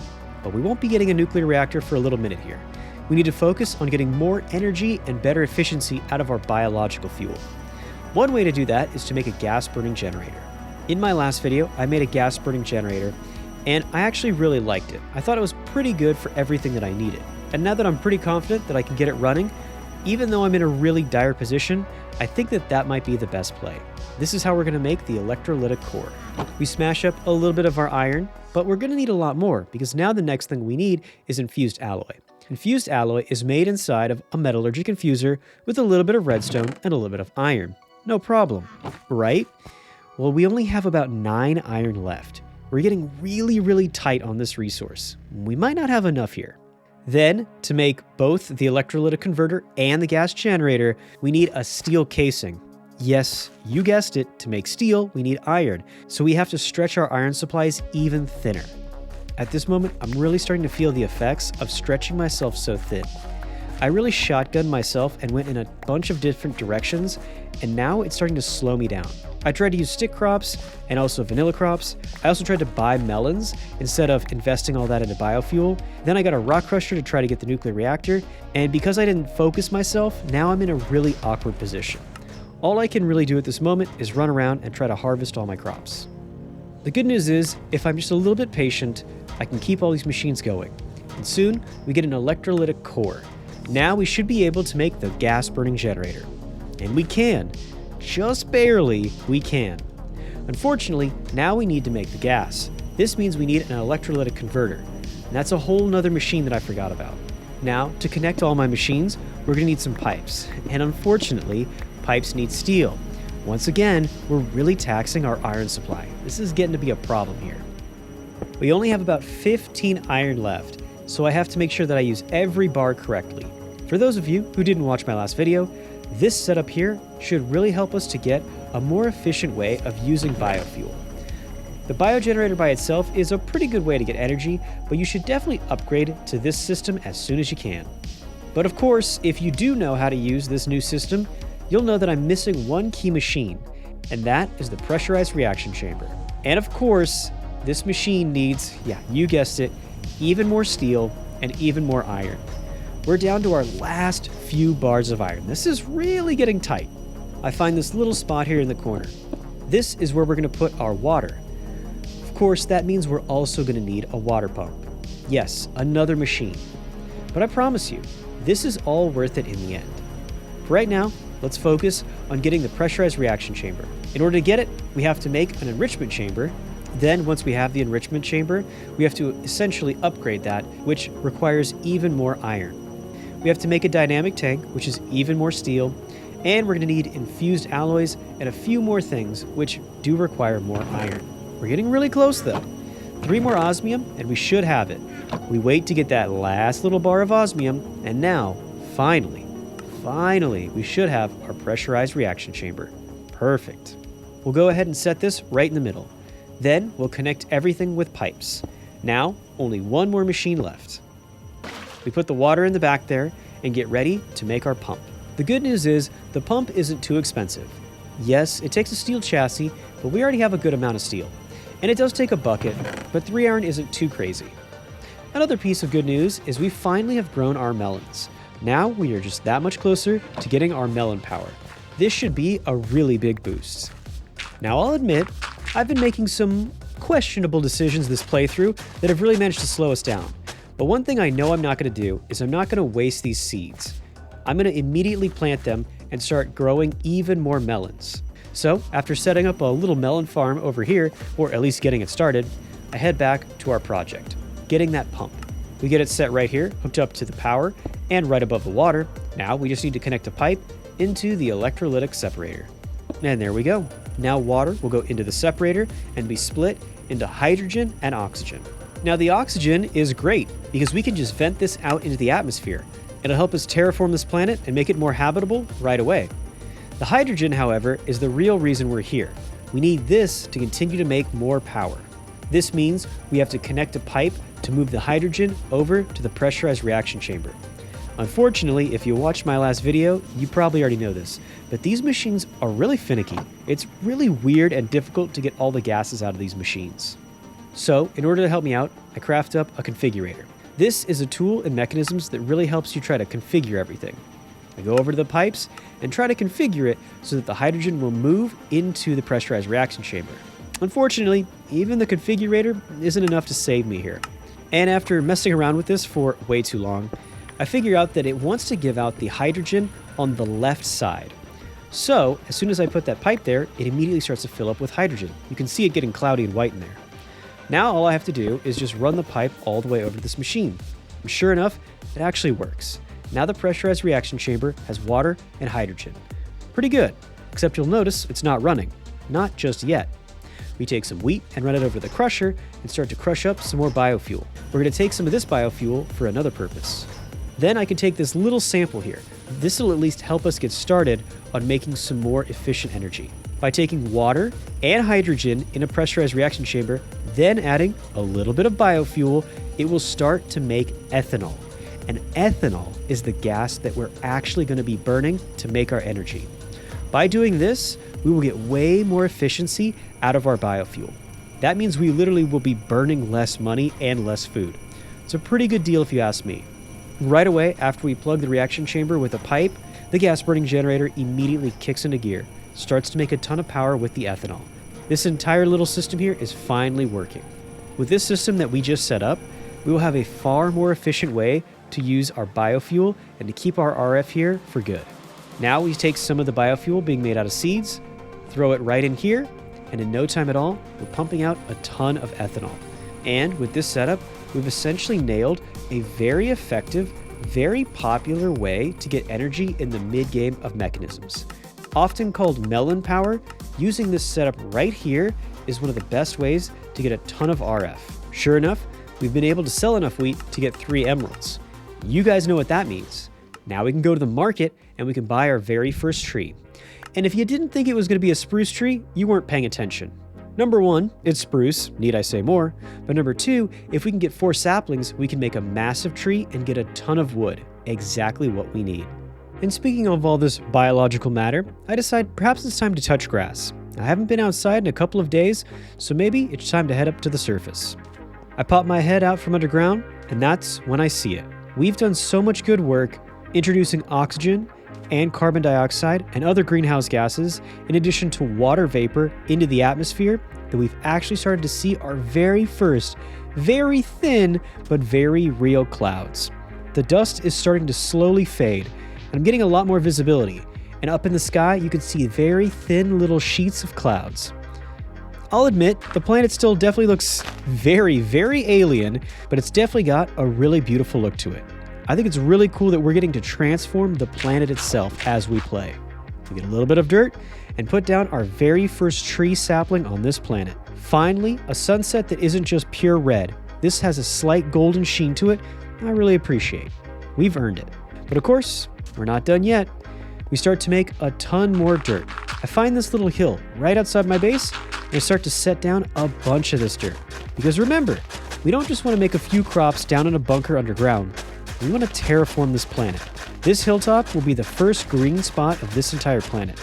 But of course, that's a few days away. For right now, let's get back into our little hole and continue to grow even more biological matter. We can use some of our crops to get a little bit of biopulp, but also to get even more biofuel.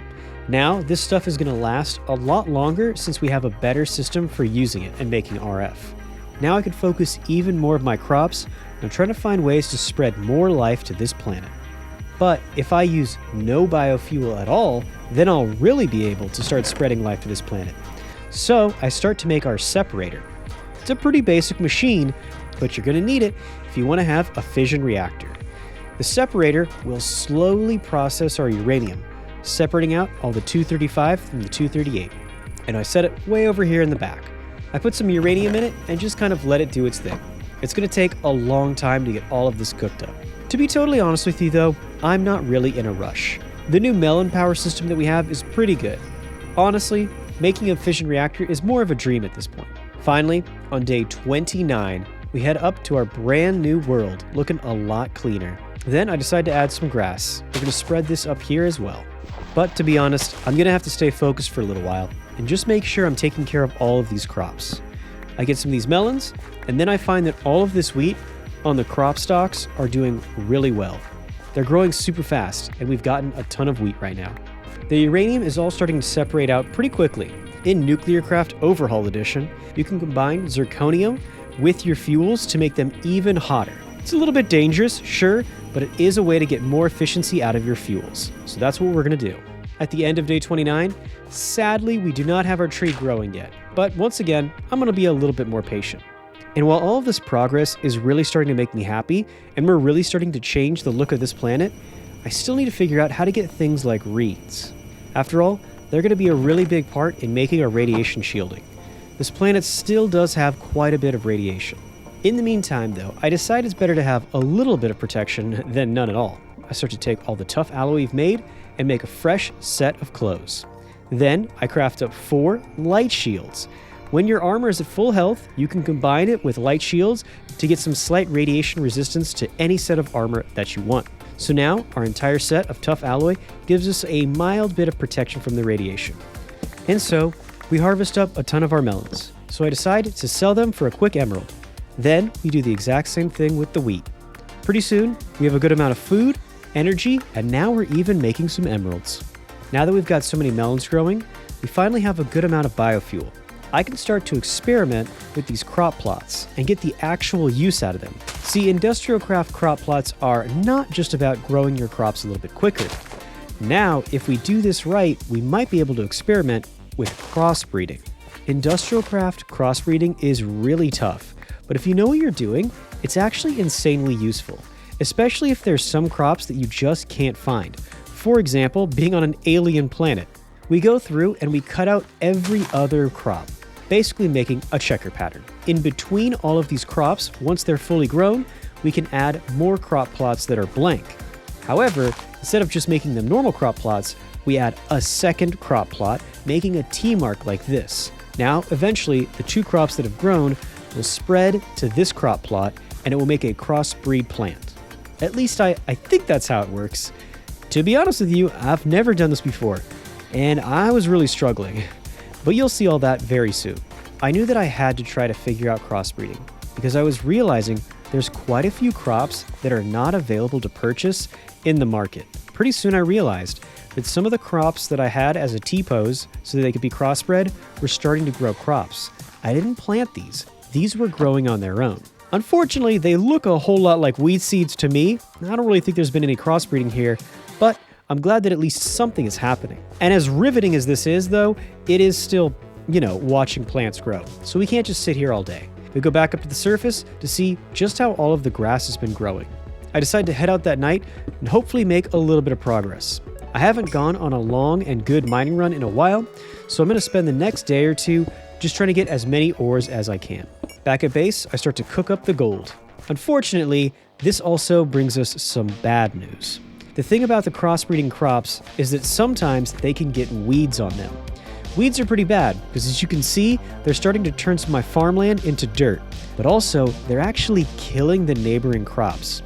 Weeds will spread even on crops that have fully grown, even on existing crops, and start to kill every crop in your garden if you don't keep an eye on them. To be honest though, I was still pretty inexperienced with the crossbreeding, so I didn't know that this was a weed. I didn't know that we should kill it with fire immediately. But just as the weeds were coming in, which was a bad thing, a good thing happened to us too, because this crop definitely does not look like wheat seeds. I think we just got our very first crossbred crop of this playthrough, which is pretty impressive. I decided to give that some time and let it grow because I don't really know what it looks like to be fully matured. I wouldn't want to crush it too early. On day 31, I head back up to the surface so I can cut down our brand new tree. Or not, or never mind, or this tree takes forever to grow, that's good too. We head back down, we sell some of our wheat to get a couple of emeralds. Now we managed to get 6 of them, not too bad. I do eventually cave, and I decide to buy 2 more spruce saplings with the emeralds that we have. At this point though, we should be getting a good amount of emeralds, so I don't feel too bad about spending these. I quickly plant them up on our grassy little hill, then get right back down to farming. First of all, I pick this, and sure enough, we get our very first potato. This is technically a completely alien potato. This was not purchased or imported from the market. We've homegrown this from the wheat seeds that we got off of this planet. I feel like Matt Damon here. We really are making Martian potatoes. But of course, not all life is good. This little weed right here is really testing my patience. For right now though, I'm gonna let all the crops grow, see if I can't get any new crossbreeds. In the meantime, let's invest some of those materials that we were mining for the other day. Let's upgrade our ore doubling process. I take down my enrichment chamber, and with a little bit of iron, I can pretty quickly upgrade it to a basic enrichment chamber. This is pretty good, but I want to go a little bit better. Pretty soon I start to get advanced computer chips, and now all I need is a few pieces of infused alloy. We can combine all this together to get an advanced enrichment factory. This is actually pretty cool. I don't think I've ever built this before. I see that I could upgrade it even further, but for right now, let's put this down. An advanced enriching factory is able to double up to 5 different ores all at once. That's pretty impressive. Now we can take almost everything in our inventory and throw it in here and get ready for a ton of raw materials. Of course, then it will go down into this basic smelting factory. The basic smelting factory can only do 3 at a time, so there's going to be a bit of a bottleneck here. That's not super efficient, and it's not really up to Captain's standards. I decide that I want to take this to the next level. I take a piece of diamond and throw that into the enricher. Doing this will get you enriched diamond. I then add this enriched diamond into the metallurgic infuser. Now we can add this to infused alloys, refined alloys. That's good news. Also, we get some more potatoes. Even more good news. I also see there's another crop here that's brand new, but unfortunately I see that the weeds are starting to get out of control. They're really starting to spread over like half the farm. I take my infused alloy, combine that with the computer chips to get 2 more advanced computer chips, and then I do it again to get 4. Now I can combine those with the diamond alloys to get elite control circuits. Pretty soon, we have a decent amount of these advanced alloys and circuit boards. Now we should be able to upgrade our machines even further. So now I'm going to break down my smelting factory and my enrichment factory. I'm going to try to upgrade both of them. Now with just a little bit of gold and those diamond infused materials that we got from before, we can finally upgrade and get the elite machines. Here is the elite smelting factory, the elite furnace. And of course, I'm not going to stop there. Soon I get the elite enrichment chamber. This means that now we can enrich and double 7 different ores at once as well. We get those hooked up so that now the entire process will be automated. Now I can go through my base and pick out every single ore I want. In the past, I was slowing down, making sure only to put the ores in that I really needed. Now, I don't have to do that. This system is so efficient, anytime I get anything that needs to be enriched, I can just throw it immediately into the enricher. I've said this 100 times, but I'll repeat it. Watching a machine double your ores like this is pretty impressive. Watching it happen at 7 times speed, that's what Tech Mods with the Captain is all about. After everything is smelted up down here, I've set it up so that it will immediately go down into this chest. Now, this tiny little chest right here is looking pretty impressive, and it's filling up with a ton of super valuable materials. Of course, it would be nicer if this chest was a little bit bigger. Now, if only we had some wood to do all this. And as cool as that setup is, unfortunately, it's not all good news. The weeds have really tried my patience. They've spread so much, and at this point, I'm no longer holding out for the hope that this is some kind of cool crop. There's a lot of damage going on here, and it's time to cut these weeds out. I can deny it no longer. I wanted to see if these weeds could be anything useful. Turns out, they're just weeds. And I take my axe out, start chopping them all out. Now that we're rid of those weeds, we replace it with something much, much better. Our first ever tree. Our new planet is finally starting to support trees. Pretty impressive. I immediately go to cut it down, and then I start to cut out all the leaves, hoping that I can get at least 1 sapling. And while I'm doing this, I see that behind me, one of the other trees has grown as well. What's even better is that now officially I have 4 saplings. So I go up to my little hill and I plant all 4 of them. Now we should be getting a huge amount of wood, as soon as these grow, that is. With the little bit of wood that we have, I immediately start to get chests. This is one of the biggest quality of life upgrades I've ever seen, ever. I immediately take 2 of the chests and move them over here. This will help out with the ore processing. As soon as I hook these up with a logi pipe, now I can put all of my raw materials inside of these 2 chests. They go into the enricher to get doubled, they go down into the smelter to get smelted into useful bars, and they end up all inside of this chest right here, which of course I'm going to make a large chest as well. You guys have seen me make this system 100 times, but every time I make it, it makes me so happy. Now, it's an elite system. It might be the very best ore doubling system I've ever made. Sure does feel good. And now that that little science experiment turned out to be a big success, I head over to these little experiments as well. I see that one of the crops has definitely turned into more wheat, and one of them has definitely turned into weeds. This one here that doesn't have any crossbars on the top of it, that's how you know it's a good crop. When they do still keep the crossbars, that's a weed, and you gotta kill that right away. For right now, I decide I'm gonna start from scratch. I take everything out, and then I start to set down all of the stalks once again. I'm not 100% sure what the most efficient way to do this is, but for right now, I decide I'm gonna set them into checkerboard pattern. I go through, and in all of these stalks, I start to set out the seeds. It's looking pretty good so far. I'm still struggling to try to identify which crops are wheat and which are weed, but I know that if I get a crop analyzer, it'll help. Fortunately, in order to get a crop analyzer, we need rubber. So we're just going to have to go blind for right now. On the start of day 33, a third of the way done, we just watch our crops grow and harvest up all of our melons. When we get up to the surface, I see our very first mega spruce tree.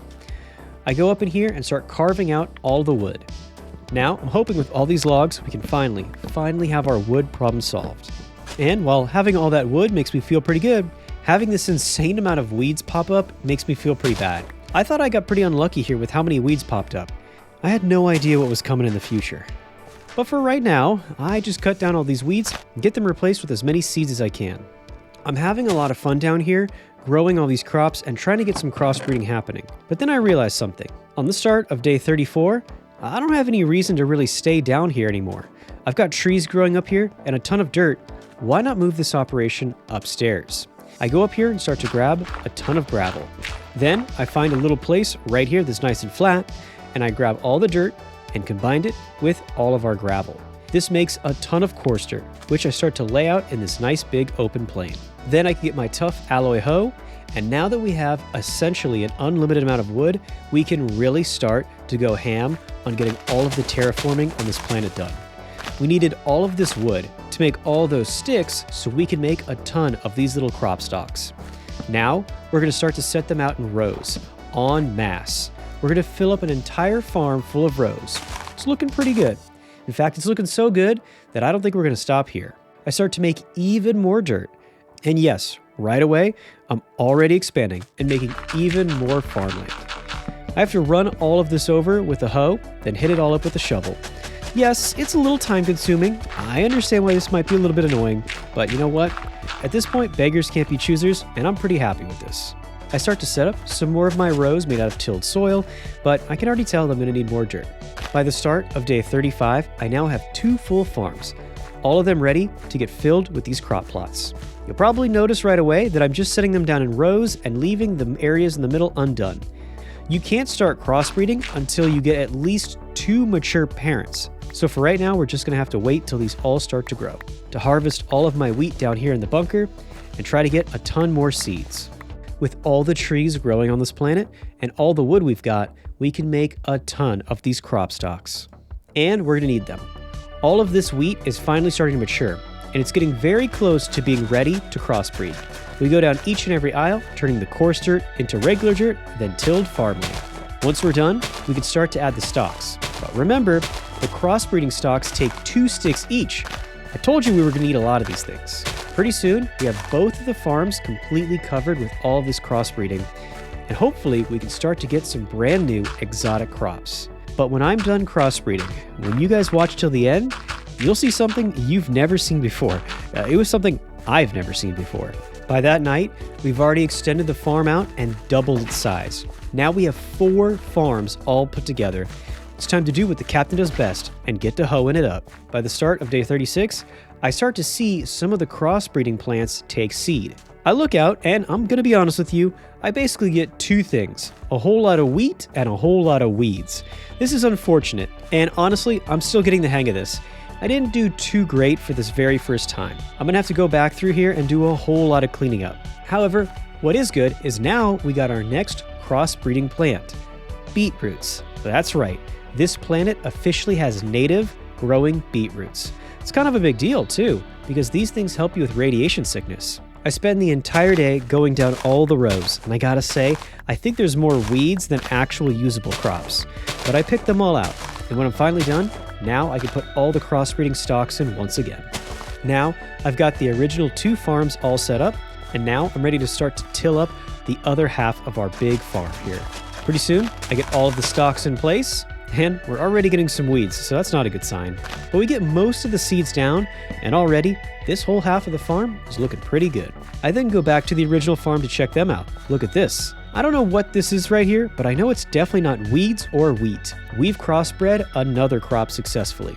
If you're going to play Industrialcraft 2, and you're going to try to do crossbreeding, you may want to know that the bigger your farm gets, the more you're going to have to sit around and babysit it. In fact, I'm so worried that weeds will start to spread, I actually make this its own little island. If there's nothing touching it, the weeds can't spread to it. So hopefully, this thing will be able to grow. This one too. Just a few days ago, we were sitting here waiting for wheat to grow. Now we're literally drowning in wheat. We've really made a lot of progress, and it's only day 37.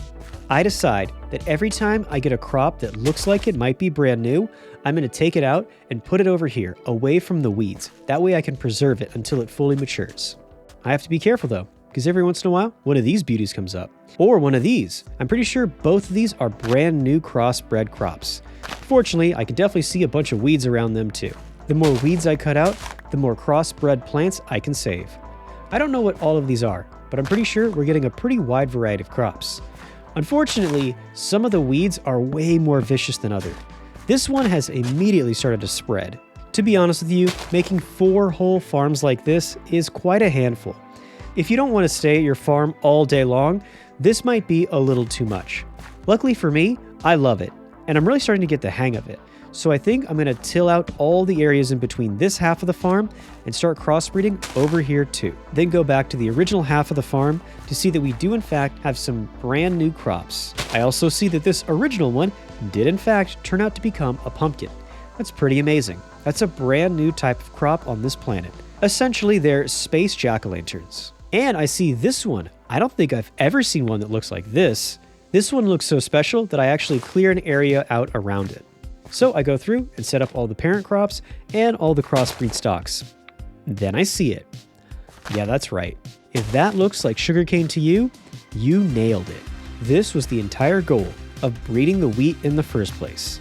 I was hoping that I could get some sugarcane. And when I see it, I gotta tell you guys, I am so excited. We finally did it. Purely by farming and crossbreeding and taking really good care of my plants, I've managed to grow sugarcane on this planet. It's a pretty big deal. It did take us to day 38, but you know what? I don't care. It's a big deal. We finally have something that's pretty impressive. Fully grown sugarcane. I harvest these bad boys, and I gotta say, I feel pretty accomplished here.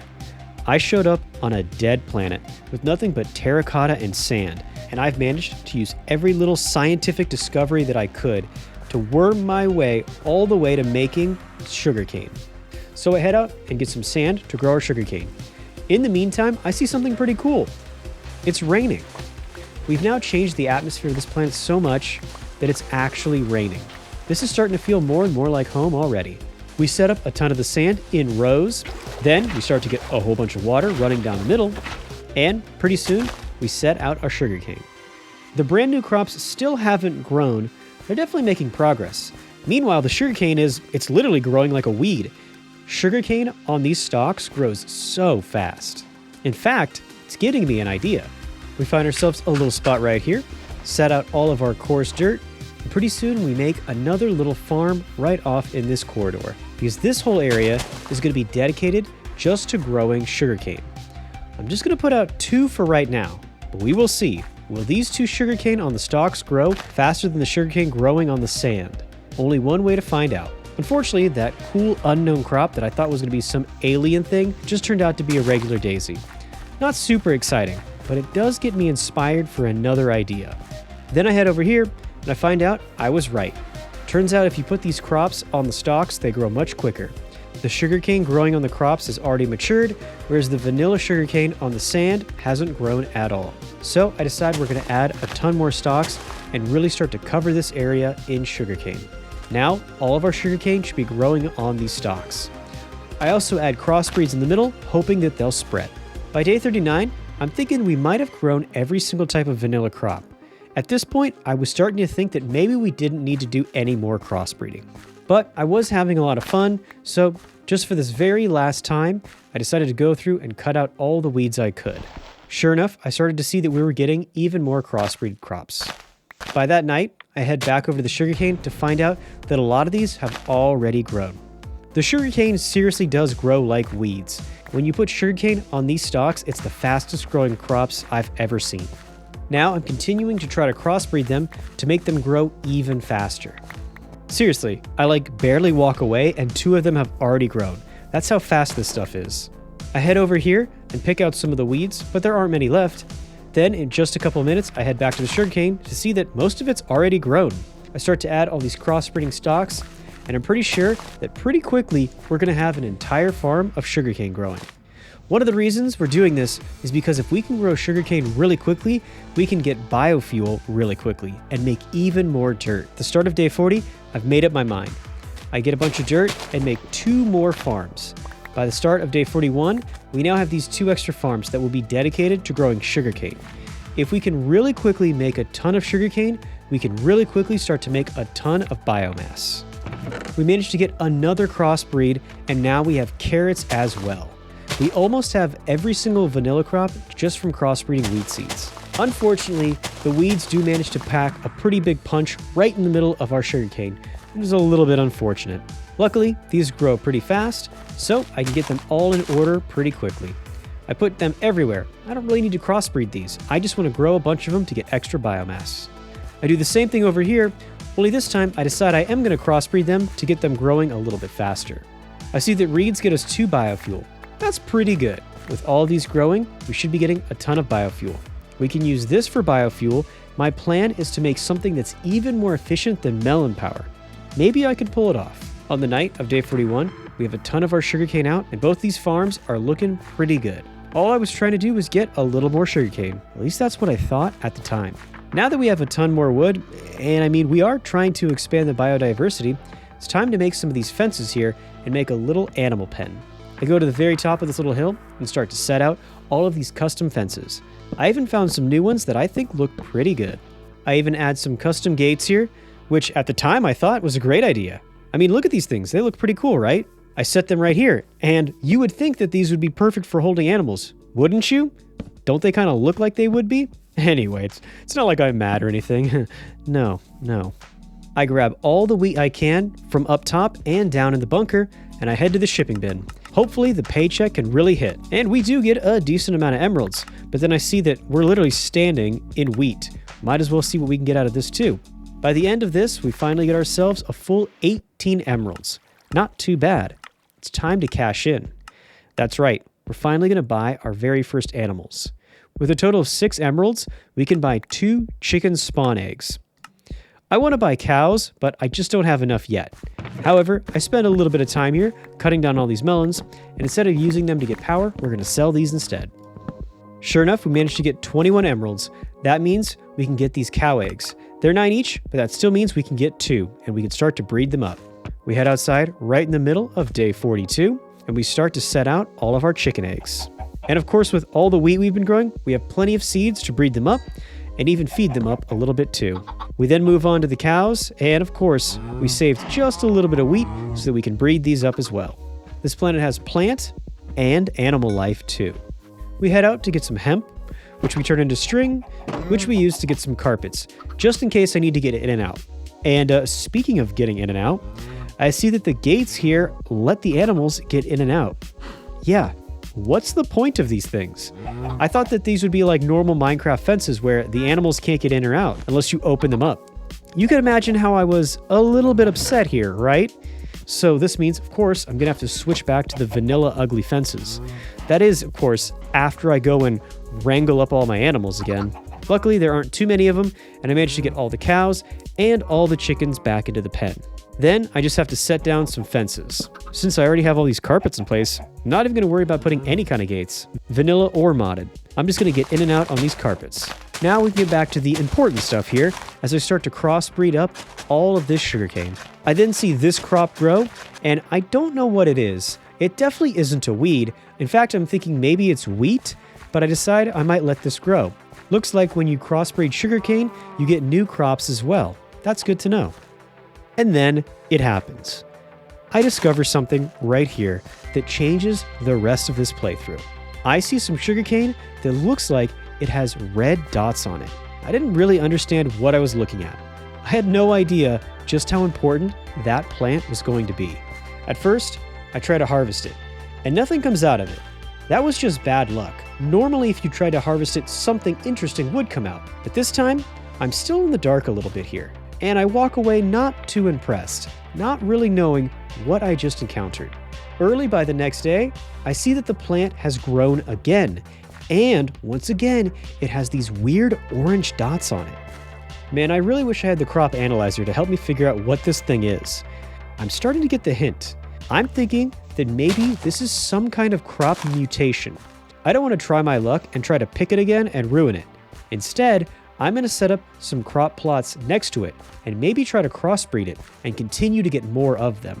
We're about to find out what's really going on here, so I decide to move on. I get back to taking care of all the animals and trying to breed them up. I did get these animals for a purpose though, and sadly, the purpose for this poor little cow is to donate his leather. I head back down into my bunker. Now I'm going to use that leather. So you need a little bit of leather in order to make this knife. With this knife, you can cut up some types of biological matter to make biomash. We really are trying to get every single use we can out of all the plants that we have. We use the wood to make ourselves a compost. Then we put the biomash inside and let it decompose. Because I check on my crop, and I see that this crop has in fact spread. Now we have 2 of these really strange plants.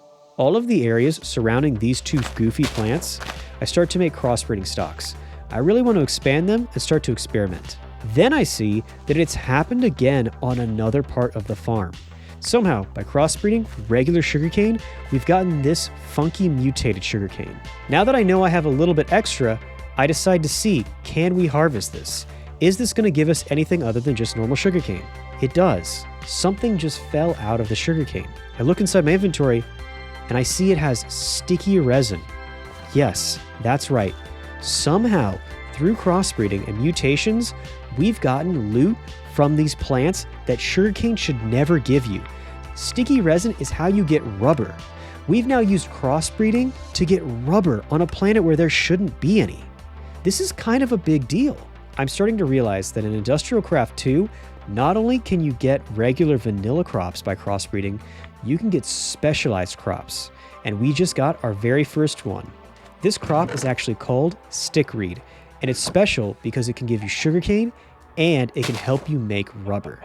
Once I started to figure out what was going on here, this opened my eyes, and it made me realize there's a whole brand new alien world of crossbreeding at our fingertips. We start to make a ton of biomash and fill up all these composters so that soon we'll get a ton of fertilizer. You guessed it, fertilizer works just like bone meal. And now we have a stack of 64 of it. Just like bone meal, we can bone meal up the grass and start to cut it down, just like in the beginning of the playthrough. I then see that it doesn't work on the crop plots, but that's totally okay. It does work if you just have the vanilla crops growing in the ground, which means we can power grow up all these carrots. But once again, I don't really care about any of this. On day 44, all I can really think about is how we just grew some brand new crops that I've never ever seen before. Then we turn a bunch of our sugarcane into, yeah, you guessed it, sugar. Pretty soon we're able to use that sugar with the saucepan and all of our melons, and we can make a little bit of jam. I admit, we're not going super hard on all the recipes. We're not doing the best we can with Pam's Harvest Craft, but a little bit of watermelon jelly should be nice. Then I head back to what I'm really focused on. And it turns out the stickweed is, well, growing like weeds. It's now spread to several of the crop plots. I try to pick it, and unfortunately, I think I kill this first one. I'm going to try to be a little bit more careful in the future. In the meantime, I need to go get some iron. I've been lacking it for quite a while. While we're down here, we grab a little bit of uranium. Then we get back to our base. We start to take all the stuff we've gotten and just throw it right up here. This is great, because now we can take all these ores and just dump them into this chest, and I don't have to worry about them. Now I can go focus on more important things. Pretty soon my ore doubling system is getting all this work done. We should have enough iron. Really quickly, I make a ton of heat sinks. Now I've pretty much decided that no matter what, I am going to be getting a nuclear reactor. I know you guys love them, and I love them too, so we might as well shoot our shot. To be totally honest though, I'm still not super focused on it. So I make a bunch of these advanced panels and a few of the heat sinks. I make 3 lapis, then I make a couple of gold and a couple of lead, but I'm not going to use all the iron just yet. Like I said, I'll make a fission reactor, but it's not my top priority. I'm focusing on some other things first. We take out our zirconium and we add in the andesite into the rock crusher so that soon we'll get beryllium. We will need that if we eventually want to make the fission reactor. In an alloy furnace, you combine tin and zirconium, not too complicated, if you know what you're doing. I then go see if there's any upgrades we can make. But then I remember that energy upgrades need quartz, so we'd have to go to the Nether, and I'm trying to avoid that. However, I can still make some pretty good upgrades for my mechanisms machines. So I decided to do that instead. I make some energy upgrades and throw those into the infuser, and pretty soon I start to make some speed upgrades too. Just a little bit of osmium, and then we can throw these into the infuser as well. I see that in this version of mechanisms, you can add a total of 64 upgrades. I thought I was overkill. But I'm not getting anywhere near that right now. With the speed upgrades that I have, this thing is going pretty fast. It's making a ton of steel, which makes me pretty happy. I just need to make sure that this thing is full of compressed carbon, and this thing will really crank out the steel dust. I even take a moment here to recognize the truth. I'm probably not going to be using this biogenerator ever again. We already have a much more efficient way of making power. In its place, I put another alloy furnace so that we can be making tough alloy even quicker. We start to even add the boron and a little bit of steel. Now we can use one alloy furnace to make the tough alloy. We could even use the other furnace to combine steel and boron to get the ferroboron. But I'm not quite done there yet, and I do in fact make a third alloy furnace. You'll see what that's for in just a little bit. I decide to add this here close to the separator, because I think I'm going to dedicate this alloy furnace specifically to just combining the uranium and the zirconium. I can't help myself, I had a couple more speed upgrades and get all the way up to 11. This thing will really make steel now. Also, we get ourselves some beryllium. Now we can put that in the smelter and spread it out over 7 slots to really quickly get some beryllium. And once we have these bars, we'll be able to make beryllium blocks, the moderator blocks inside of our reactor. Now we can start to work on the cells. It requires a little bit of bronze, because that's the core component to make the steel chassis. Then we can take those advanced panels and that zirconium alloy that we made earlier to make 4 solid fuel fission cells. Then we can make a total of 4 beryllium blocks, and with that, we pretty much have everything we need to make this reactor design. I will admit, this reactor design isn't super optimized. I was much more focused on terraforming the planet.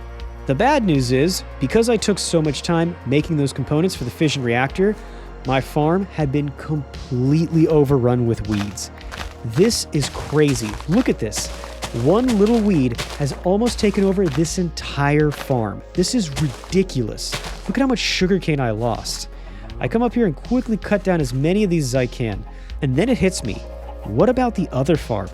What about my brand new stickweed? Then I see it. The weeds have officially taken over and killed off all the stickweed. I've lost my alien crop. Except for this one. There's one little survivor left. I cut out all these weeds, and I gotta be honest with you, I'm pretty upset here. If I didn't save this last little crop, I would be so frustrated. I'm gonna protect this last little plant right here with my life. And while I am pretty devastated at this turn of events, to be honest, we actually got out pretty good. We still managed to save one sample of this alien crop. It definitely set us back, but we can recover. What this has taught me, the important lesson that I now know, is that I really need to stay focused on the crossbreeding if I want to do this. If I go too long to do any mining or work on any of my industry, there's a good chance that the weeds will take over. Now it's time to replant all of the sugarcane and get the crossbreeding going again. Hopefully now we can make even more stickweed. Back down in the base, I start to get all my ferroboron and get ready to make even more tough alloy. However, it's right about now that I think about something. Now that I have sticky resin, I might be able to make rubber, which means that there's a lot of Industrialcraft machines that I'll now have access to. And of course, I make sure to always come back to the surface and keep an eye on all my crops. I want to make sure that I'm always picking out any of the weeds. And now I'm going to attempt to crossbreed these. I know this is a little dangerous, but I'm going to stay up here and make sure that everything goes well. I set out this potato and use a little fertilizer to power grow a ton of potatoes. I'm much more excited about this. This second farm over here has now also mutated and grown a stickweed. I'm actually getting pretty good at this. Of course, I do the same thing over here, making sure that all the adjacent spots to the stickweed have crossbreeding stalks, and hopefully we can get even more stickweed. And while I have some downtime and I'm just looking out for weeds, I start to think about something. But there's also a chance that there are more alien crops that I could discover through crossbreeding. And so, halfway through the playthrough, here on day 50, my objectives have changed. Initially, I wanted to make a nuclear reactor, make a super efficient system to help us make grass and dirt, then cover a huge part of the planet in dirt. Now, I think I'm a little bit more ambitious. For right now, we just start to crank out a ton of steel because we'll almost certainly need that. I also make an industrial craft machine called an extractor. This machine should help us get a whole lot of rubber out of our sticky resin. Then I see that if I get some tin, smash it with a hammer, then cut it up with these wire cutters, I can make tin cables. All I have to do now is add that to the rubber we're making, and I can make insulated cables. This is a core component to a lot of the machines in industrial craft. Unfortunately, the next ingredient I think we need is glass, so I head upstairs to go outside to see if I can get some. I had no idea what I was in store for. I stick my head outside at the very end of day 50 to see this. The thin little clouds have finally begun to build up into real clouds. The sky is now full of oxygen and has turned blue. And this world is really starting to look like an inhabitable, terraformed planet. The grass still looks a little toasty, but this world is beginning to look so much better. Even the plants are looking more green. And I have to say, I'm really impressed. The atmosphere is almost identical to that of Earth. We really have come super far, and this is only halfway. Of course, I can only look up and admire the sky for so long. I'm really focused on trying to get these mutated crops spread. By the end of the day, I see that the atmosphere has gotten thick enough that the dust is all starting to settle. Now, the sky is clear enough so that we can actually see stars at night.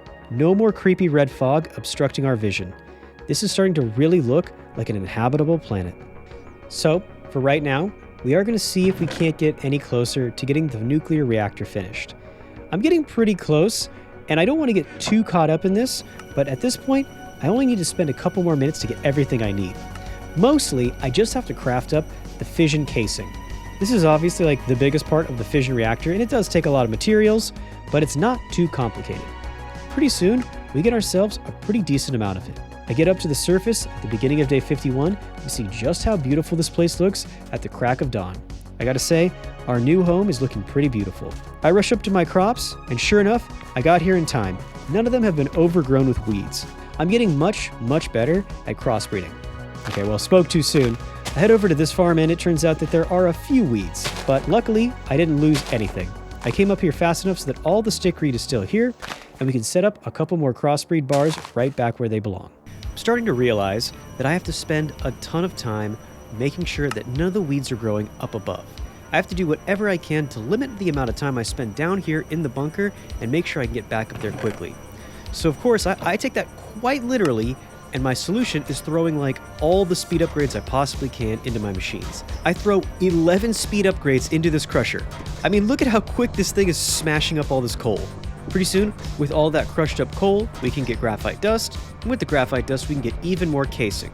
Now, we should have a pretty good amount. Of course, we are playing Overhaul. In an Overhaul, you can't just throw together a nuclear reactor and plug it in. Nope, you have to have your turbine. Although I will admit, it's a lot easier when the solution is literally right above your head. Step 1 of making a turbine is in fact getting some granite. We can then take this granite and throw it into the rock crusher. We're trying to get rhodochrosite. Meanwhile, like I said, I have to get up top pretty frequently and make sure that these weeds aren't going to be a problem. I don't know what I would do if I lost this stickweed too. But for right now, I switch my focus to something else. I get my steel scaffolding, which is one of my favorite blocks to use. It's an immersive engineering block that has a ton of uses, but also it just looks cool. This is one of my favorite decorative blocks if you're trying to make a modern industrial build. And I found a way to make it look even better. In addition, we're going to get some scaffolding. I'm thinking about using copper, but we just used copper in my last video, so I'm going to try something a little different. It may not be the best look ever, but I think I want to see what gold looks like when it gets turned into sheet metal. But of course, if I want to use steel scaffolding, I need a whole lot of steel. So we head up to the surface at the end of day 51, and now the weeds didn't take a W. We have a ton of stickweed spreading.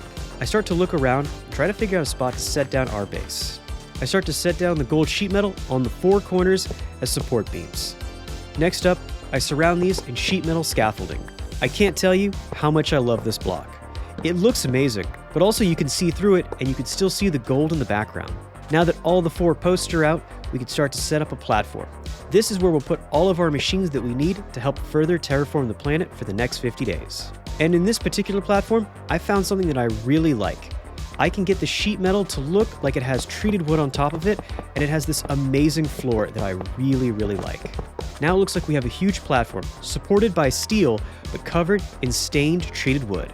We then take all that steel up to the surface at the end of day 52. We head down into our bunker and get even more steel. Luckily, our machines are making it at like 1,000 miles per hour. Pretty quickly, we can redo all the steel scaffolding so it has the treated wood on top. Also, the rock crushers finally making some rhodochrosite.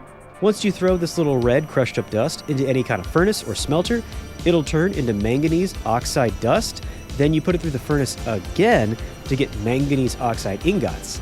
Then, yes, you have to put it through a third time to make it manganese bars. It needs to go from red dust to green bars to eventually these purple bars. And with that, you're almost there. After running that through the furnace 3 times, you do have to crush it up into dust so that you can combine it with the graphite dust. And while that's being crushed up, we can make the very last component for the fission reactor, the controller. This bad boy does take some diamonds, so I definitely wanted to wait as long as I could before I committed diamonds to this. But now that I'm pretty sure I'm going to be making a fission reactor, I think it's time. We get our hard carbon alloy. And with only 2 of these, we can make our solid fission reactor controller. And so as we come up to the surface on day 53, we find out that we're going to have to wait a little bit longer for Operation Fission Reactor. Luckily, I have 11 bars of iron. Why they're up here, I don't really know, but while I'm up here, I might as well start to set up this platform. And we get most of it done. All we need now is a little more, yeah, you guessed it, a little more steel. Back down in the base, we make a couple pieces of steel. Luckily, this machine can go pretty quickly. And now we should have everything we need to finally make the vents. On top of the primers, we're also going to need the fission cell ports. These are a little bit tough too. They require zirconium alloy, but luckily we have a little bit extra of this. This thing needs 2 hoppers, which of course is 10 iron. Yeah, now do you see the problem?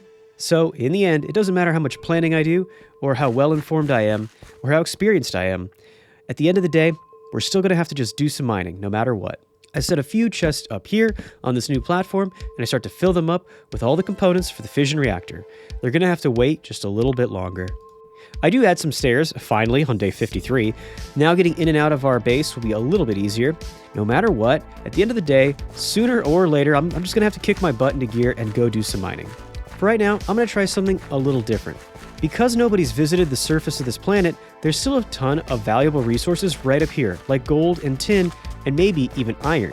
So I'm going to head out for a while and hopefully I can find some. I head out on a little quest, and this is the furthest I've ever been from my base. I see this huge mountain range over here, but pretty quickly, I'm reminded why exploring might be a bad idea. The radiation levels are pretty quickly climbing, and as I get out here, I start to get stuck in this green, glowing cloud. This looks like something from Fallout. My radiation pretty quickly spikes. I get up to 87. Yeah, not good. I start to run back home, and I think maybe I should do mining the old school way and get down under the earth where the radiation can't get me. And so, I spend all of day 53 into day 54 doing some mining. I do find some uranium, speaking of radioactive, and I even find some lapis as well. The big thing here, though, we're looking for is iron.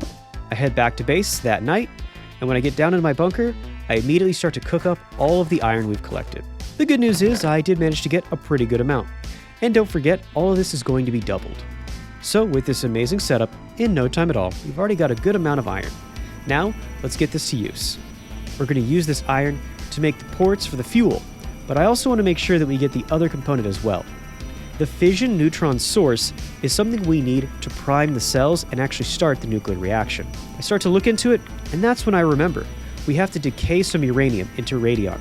That's a big problem, because in order to do that, we need ender pearls. And this planet doesn't have any mobs on it, which is a good thing. I don't want to be fighting off any alien life forms, but also that means no endermen. So now we're going to have to find some solution to help us get some ender pearls. I head out and do a little bit of mining by day 55. I'm looking for some lava.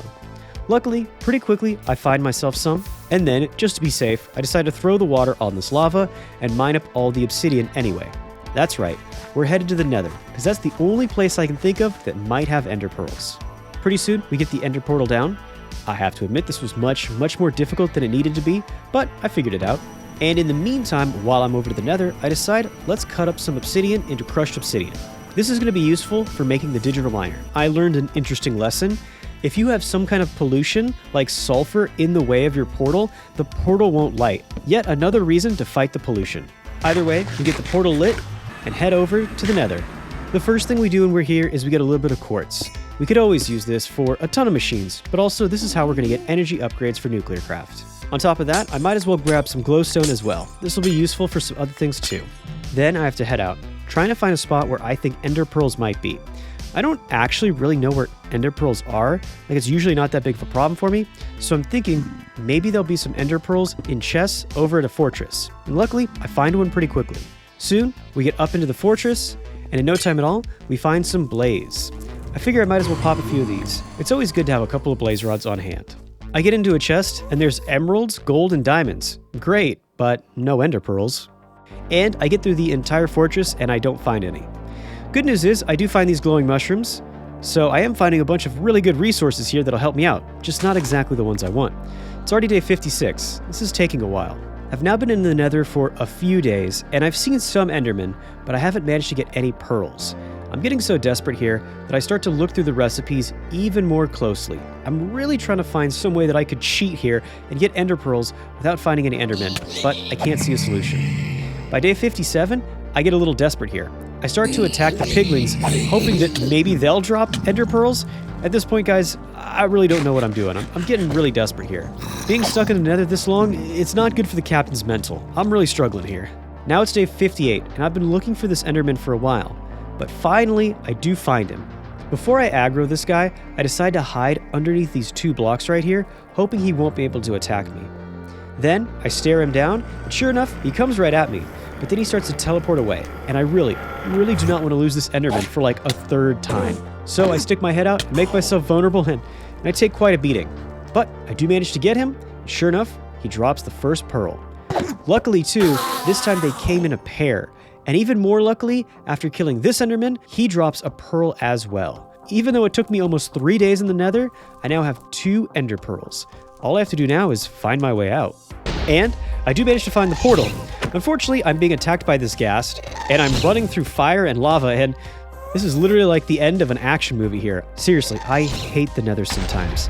I'm starving, running away from ghast, shooting fireballs at me, just trying to get over to the portal. I make it, and then I have to sit here and just hope that this ghast doesn't shoot at me while I'm teleporting away. Just barely, I get out. So, obviously back at base, I waste no time at all. I use the 2 ender pearls, and I make the decay hastener. The decay hastener will rapidly speed up the half-time of radioactive elements, like uranium. Unfortunately, it is still a half-time we're talking about, so even though this machine will break down the uranium much quicker, it will still take a long time. And you know me, I am not patient. The captain's not all about waiting around. And pretty quickly, I make the decision to make a ton of speed upgrades and throw them all in here to try to get this uranium cooked up as fast as possible. Speaking of cooked up, I'm finally deciding that I'm going to take a few minutes for me.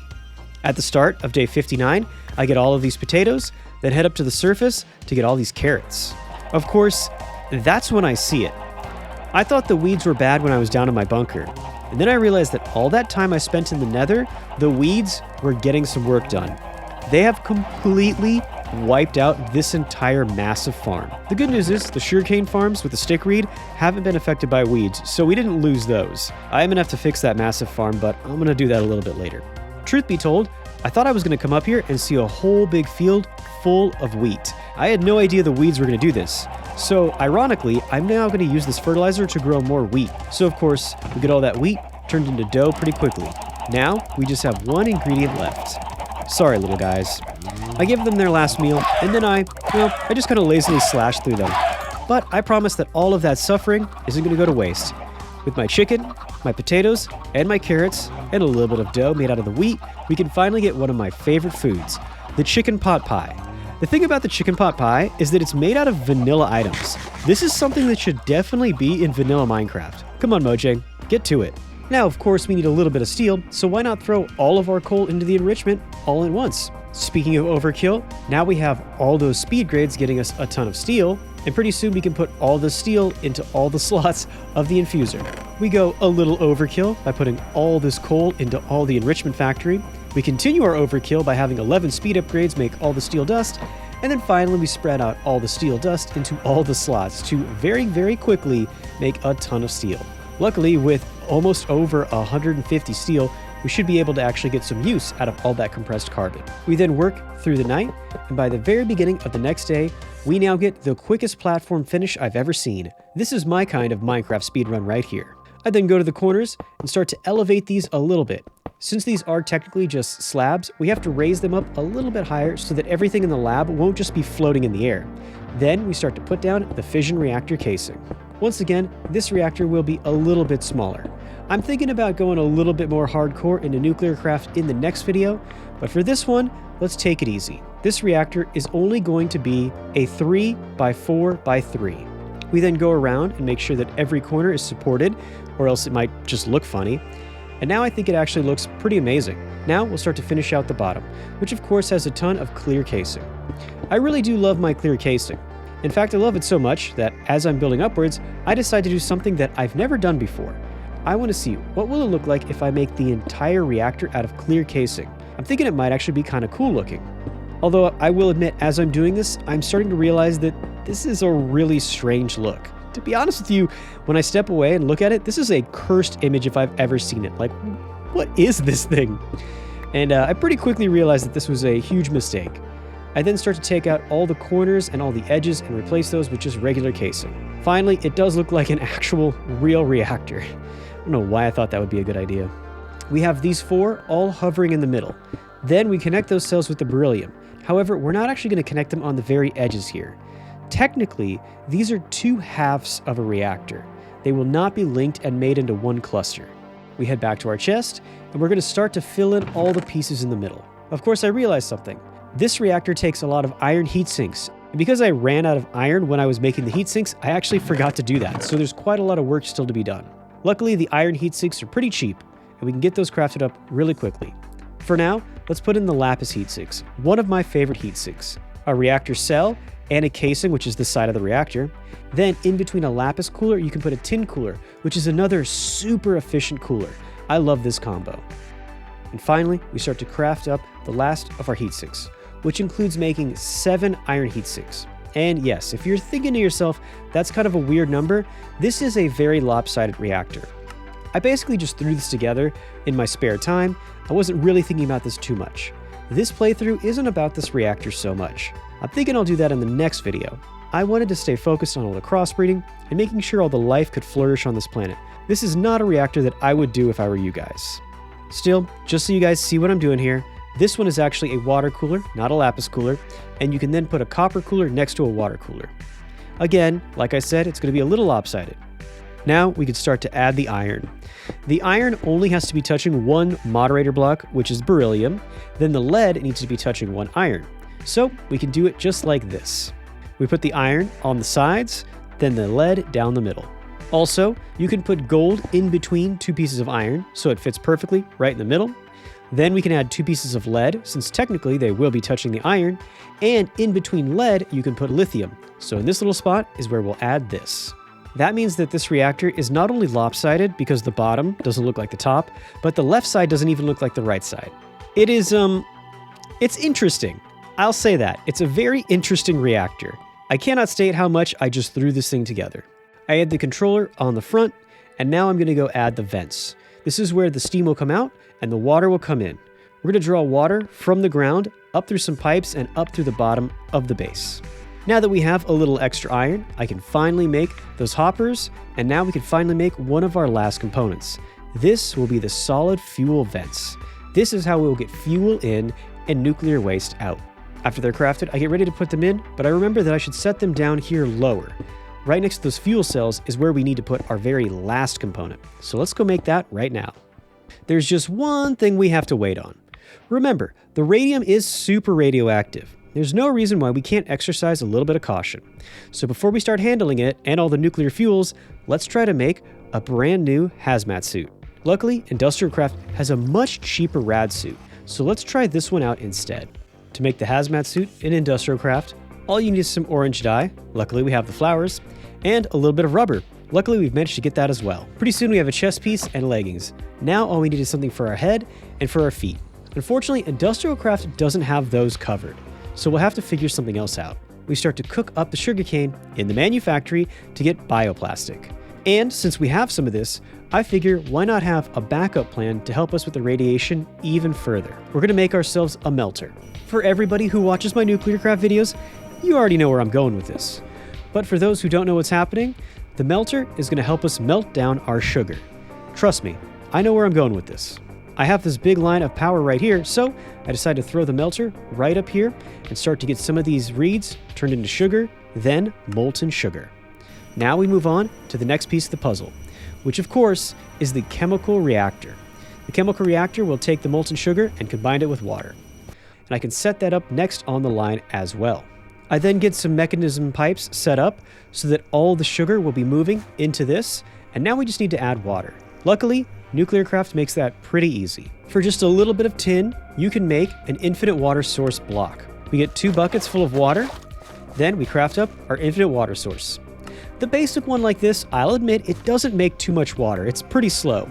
But for this chemical reactor, we don't really need that much. Pretty soon, we're getting the sugar combined with the water. Eventually, this will make us ethanol and carbon dioxide. We are going to vent out the carbon dioxide just like we're venting out the oxygen to once again help increase the thickness of our atmosphere. But more importantly, we're really doing this to get the ethanol. Then we craft up a fluid enricher, another moderately expensive machine. Now we need to get that ethanol over into the enricher. Now we can use a fluid pipe, and by venting out the carbon dioxide, the ethanol goes right into the enricher. This is the part that gets a little bit expensive. Now in order to make RadAway fluid, we have to enrich the ethanol with glowing mushrooms. We've managed to collect 6 of them from the Nether. That's not going to make us too much. Luckily we have this one mushroom, which hopefully we can grow and get more out of. For right now, we add the 6 glowing mushrooms and we wait. Sure enough, we start to get some rad fluid pretty quickly. But we can't just sip this right out of the bin. We have to package this up first. So we're going to have to make the fluid infuser. Nuclearcraft is pretty amazing, and it sticks pretty thoroughly to the real world. However, Tom couldn't help himself. He had to put an item into Nuclearcraft called RadAway. Yeah, that's right, we're going straight into the Fallout universe with this one. In the real world, there is no miracle cure for radiation, but Tom wants to have a little more fun. By adding bioplastic with RadAway in an infuser, we can make a little packet of RadAway, which will instantly cure any of our radiation sickness. Of course, just like in the real world, it would be much smarter to protect ourselves from radiation in the first place. To do that, we need to make 2 of these heavy shields, which of course means we need to start out by making some light shields. The good news is, that's just a little bit of iron, coal, and lead. The bad news is that the heavy shielding gets pretty expensive. So I decide, instead of making 2 of them to make a pair of boots, I'm just going to make 1 piece of shielding for right now. I'm trying to decide, do I want to make my shoes first or my helmet? I gotta be honest with you, this helmet looks amazing, so I decide we're gonna do that. Of course, first things first, we have to combine some graphite dust with diamonds. Like I said, we're already starting off pretty expensive here. Luckily, that does make 2 of these hard carbon alloys. Next up, we need to make the DUI paneling. That takes advanced paneling and sulfur and uranium-238, all of which are pretty tough to get a hold of. Luckily, this isn't my first time playing Nuclearcraft, so I knew to save up as much sulfur as I could, and I have a ton of this uranium-238 also. With this, we can make 4 DUI panels, which is enough to make 1 piece of heavy shielding. Unfortunately, the hazmat helmet needs 2. Sadly, this means we basically have to repeat the entire process all over again. But since we planned ahead enough, we do manage to just barely scrape by and get a second heavy shielding. Now we just have to make all the basic components, and pretty soon we should be able to have the helmet. One of the basic components is a leather hat. Unfortunately, recycling this saddle only got us 3 leather. We need 2 more, so we might have to go ask the cows nicely for some. Up at the top, we kill 1 cow and don't get leather. We then kill a second cow and still no leather. By the end of the day, I think I had to kill about 6 cows just to get enough leather to make a hat. Yeah, this hazmat suit better be worth it. But at the end of the day, we do manage to get this leather hat, and sure enough, we get the hazmat suit headwear. We put this on, and immediately, I can tell you, this is a pretty cool looking kit. My yellow helmet, along with the orange suit, makes me look like I'm ready to go into Chernobyl itself. I'm feeling pretty prepared, and it looks pretty good too. I only have one little problem. If we do have a radiation spill, I might lose a toe or 2 with these boots on. Right now, I'm just gonna have to rely on the RadAway to make everything okay. So with that kind of mindset, I probably should make sure I have some RadAway. I start to dig out a big enough area where we might be able to grow these mushrooms. And as I'm digging out this big open area, I start to get a lot of carbon dioxide from all the coal. And I'm reminded that radiation isn't the only danger we're gonna face. Enough carbon builds up, then this happens. Right in my face, there is a massive explosion. This entire area is on fire, and I gotta be honest, I was a little taken back by this. Luckily, this explosion happened pretty far away from any of my valuable machines, or else I would have been really upset. However, I can't stay mad for too long. Once we put out all the fires and fertilize up this mushroom, pretty quickly we get ourselves a giant mushroom. Now we can use an axe and cut this whole thing down, and we can farm up a ton of brown mushrooms. And since we were smart enough to find a way to make ourselves bone meal or fertilizer, we can repeat this process over and over and over again until we get as many mushrooms as we need. I get us a stack of 64. I do plant one little mushroom here so that can grow. Then I take those 64 mushrooms and I combine them with 64 glowstone. That's how you make glowing mushrooms. Now, with 64 glowing mushrooms, we should be able to get ourselves a decent amount of RadAway. Hopefully, I don't have to use too much of this. This planet isn't too radioactive. So assuming I don't have some kind of nuclear meltdown, we should be pretty safe. I guess it's a big assumption. Just before I start to take that radium and cover my hands in some spicy radiation, I do try to craft up the last piece of the hazmat suit. As much as I want to make the hazmat boots, I'm actually really struggling here. I don't have enough sulfur to make 2 pieces of heavy shielding. That's why I crafted up this pulverizer. In the pulverizer, you can take coal and pulverize it just like you would to make graphite, but as a side product, you make a little bit of sulfur. The good news is, right away, we start to get some sulfur, and we can make 1 piece of heavy shielding. The bad news is, even with the heavy shielding, I don't have any way to get black dye. After all, there sure aren't any squid on this planet, so I realized that maybe I won't be able to get these boots after all. However, I have a pretty decent backup. Now that we actually have this paneling, we can insert that into a regular pair of boots, and we can get at least half of the radiation protection. A normal pair of the hazmat boots would have 2 radiation protection, and these tough alloy boots only have 1. Still, once I add this to the entire set, we have a pretty decent amount of radiation protection. We should be pretty safe. Should be. I hope. Although I should probably take a little bit of RadAway just in case. I'm feeling much safer. Now it's time to deal with some of those spicy radioactive materials. The bad news is, even with all my protection, I'm still taking a concerning amount of radiation right now. The good news is, I pretty quickly craft up the primers, which means that the radiation is nullified. Now I don't have to worry about this radium too much. And since I'm feeling pretty confident and I'm ready to start handling some more radioactive materials, let's talk about our fuel. The particular fuel that we're going to be using for this reactor is HEU-235 zirconium alloy pellets. Remember, in Nuclearcraft, it is definitely optimal to make a reactor based around the fuel.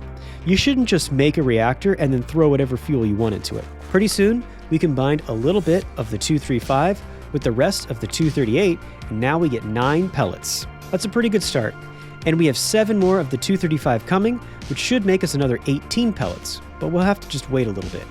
For right now, let's head up to the surface and get all this in place. It's already day 64, so we better hurry. In order to use the primers, you have to make sure that they're aiming at the correct cells. So, we break off this casing, and then we set up both these primers so they're directly aiming into the cells. The next step, of course, is that we have to have some kind of coolant. I'm looking at all these compact water sources, and I'm thinking those might be pretty good, but I have another idea. If I use a water pump, maybe I can just continuously pump water out of an infinite water source and up into the reactor. That only has one problem. The standard fluid pipe can only hold 100 millibucks per tick. This reactor is going to burn through 118 millibucks per tick, just defeating the amount of water we can get into it, so it could slowly start to overheat. To negate that, what we can do is we can make stronger pipes. The advanced pipes can hold 400 millibuckets per tick and should be sufficient. Now we can set this pump down underneath the reactor. Of course, now we need to have it plugged in. Also, it would be probably a good idea to have it pumping some water, you know? We run the pipes all the way down, and then we connect them up to the reactor, next to one of the vents. This will allow water to go into our reactor. And while I'm having a lot of fun setting up the reactor, it's important to realize that we can't really lose sight of the bigger picture here. We're still going to have to make the turbine, which takes an insane amount of iron. We head out to do some mining, and luckily we do find some diamonds, so that's kind of nice. And when we get back, we start to cook up all the materials we have. Hopefully we have just enough so that we can make this massive machine. The digital miner is one of Mechanism's best machines, so of course it's also one of its most expensive. And it's going to take some atomic alloys to cook up. And in order to make atomic alloys, we're going to have to get some refined obsidian. So let's go through that process now. Step 1, we need to enrich some diamond. Then we need to take some obsidian dust and combine those together in an infuser. This gets refined obsidian dust. Step 2 is we're going to need a lot more of this refined obsidian dust, so step 2 is cook up more diamonds. In the meantime, I decided to make up some of the cheaper components. Yes, all of this iron is considered the cheap part, so we craft up the 2 logistical sorters. Next, of course, we'll need a steel chassis, which yes, needs more iron, and all this iron is again the cheap part here. The next step in the process is taking the enriched alloy and then infusing them again with diamond to get refined alloy. And yes, this is the exact same thing that we did to get the elite smelter and the elite enricher. However, we actually have to take this a step further. Now we have to refine some obsidian, put that in the infuser, and then combine that with the alloys once again. That's how you get our atomic alloy. This is the top tier alloy you can make, and it sure is expensive. Unfortunately, that's not all, because now we need to make refined obsidian bars, which takes another machine entirely. We can make one of the most expensive components in the game, the teleportation core. Luckily, we can make 2 of these, which means that we've already made some of the most expensive part of the digital miner. Still, the only thing holding us back is this refined obsidian ingot. But I'm struggling because we have to make a brand new machine to make these ingots, so I'm gonna have to go out and do a little bit of mining for iron. Once again, no matter how much I try to cheat, I just have to do the hard work and do some mining. However, it does pay off, because in no time at all, we place this way in the back here because we won't need it too much. The whole point of an osmium compressor is to compress obsidian and osmium. Either way, we eventually do get our 2 little bars of refined obsidian. This lets us make our robot, and with this, we finally have everything we need to make the digital miner. The digital miner is a pretty impressive machine, and as the name would suggest, this thing will automatically mine up any resource within its range. And now we just have to configure it. Configuring the digital miner might be the hardest part about building it, but I'll walk you through the best I know. If you want to collect every single type of ore, you click on the button that says Ore Dictionary. Then you simply type in ore with an asterisk. If you save that, and pretty soon this machine will start to mine up 13,000 ores for us. There's definitely a lot of potential in this machine, and pretty quickly it's getting us an impressive amount of ores. However, I have a better idea. In fact, I have 2 better ideas. The first part is adding speed upgrades. Now we will be getting every single ore in a 32 block radius much quicker. But the second part of my plan is to wait until it gets a piece of iron. Now what we can do is stop the machine and we can program it so that it will specifically only take iron ore. Once we save that and start the machine up again, we're now going to get 1,100 pieces of iron ore, which remember, we're going to be able to double now. Pretty impressive. To be honest with you, if I had to theorize, I think Tom thought this through. It takes an insane amount of iron in order to make the turbine. So I think he assumes that you're going to have made some kind of machine to help you mine up all this iron. Once you do this, making the turbine is fairly trivial. So let's start doing it. We take some graphite dust and combine it with the manganese to get the carbon-manganese blend. Once we have this blend, we can combine it with 16 pieces of iron to get our HSLA alloy. Told you it was going to take a lot of iron. Unfortunately, this takes a very long time, so we might as well set this up with a whole stack of 64 iron. The reason we need so much is because every single component of the turbine needs this steel. Whether it's the turbine coils, the casing, the shaft, all of it takes a ton of the HSLA steel.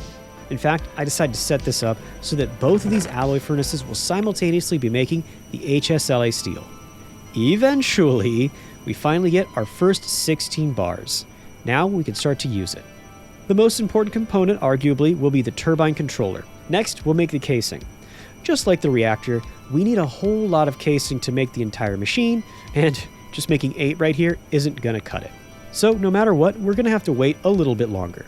In the meantime, I decide to make the rotary shaft. Luckily, we only need 4 of these, and we'll have to set this on the rotary bearing. Unfortunately, we're gonna have to wait for a little bit more HSLA to do this. I also should mention that in order to make the casing, you need the chassis, and yes, the chassis need more steel, and yes, the steel needs more iron. I cannot stress how much this turbine really sucks down iron. And it gets even worse in our case, because we're going to be using steel turbine blades. Yeah, you guessed it, even more steel, even more iron. Luckily, we have this whole system set up to get a ton of iron and pretty quickly make a ton of steel. Now, we're going to make the coils. The coils are a lot like the heat sinks, in which there's a puzzle that you need to solve in order to get the optimal amount of energy.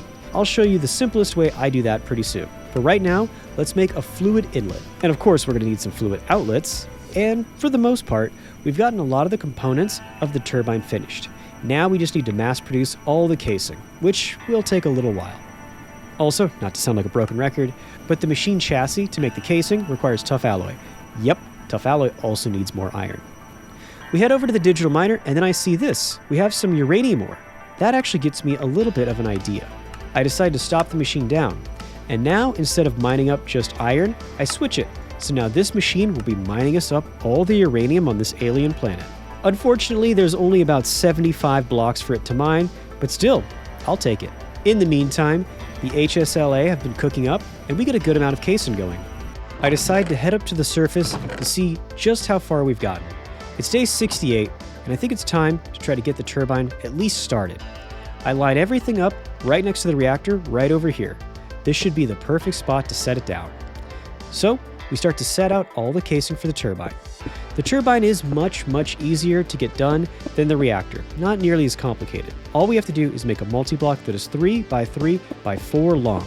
So we start to set out all the sides, and of course, just like the reactor, I'm going to be making clear panels for all the walls. All throughout the night, our smelting factory is cooking up all the steel and all the iron, and as long as I keep on making tough alloy, we should be getting a decent amount of this casing done. I head up to the surface and pass by that mess of a garden and completely ignore it, and go immediately on to the turbine. I start to set this up and get all the sides done pretty quickly. For the turbine, it's pretty simple. We're going to make all the sides regular casing, and then all of the walls on the long side of the rectangle will be clear.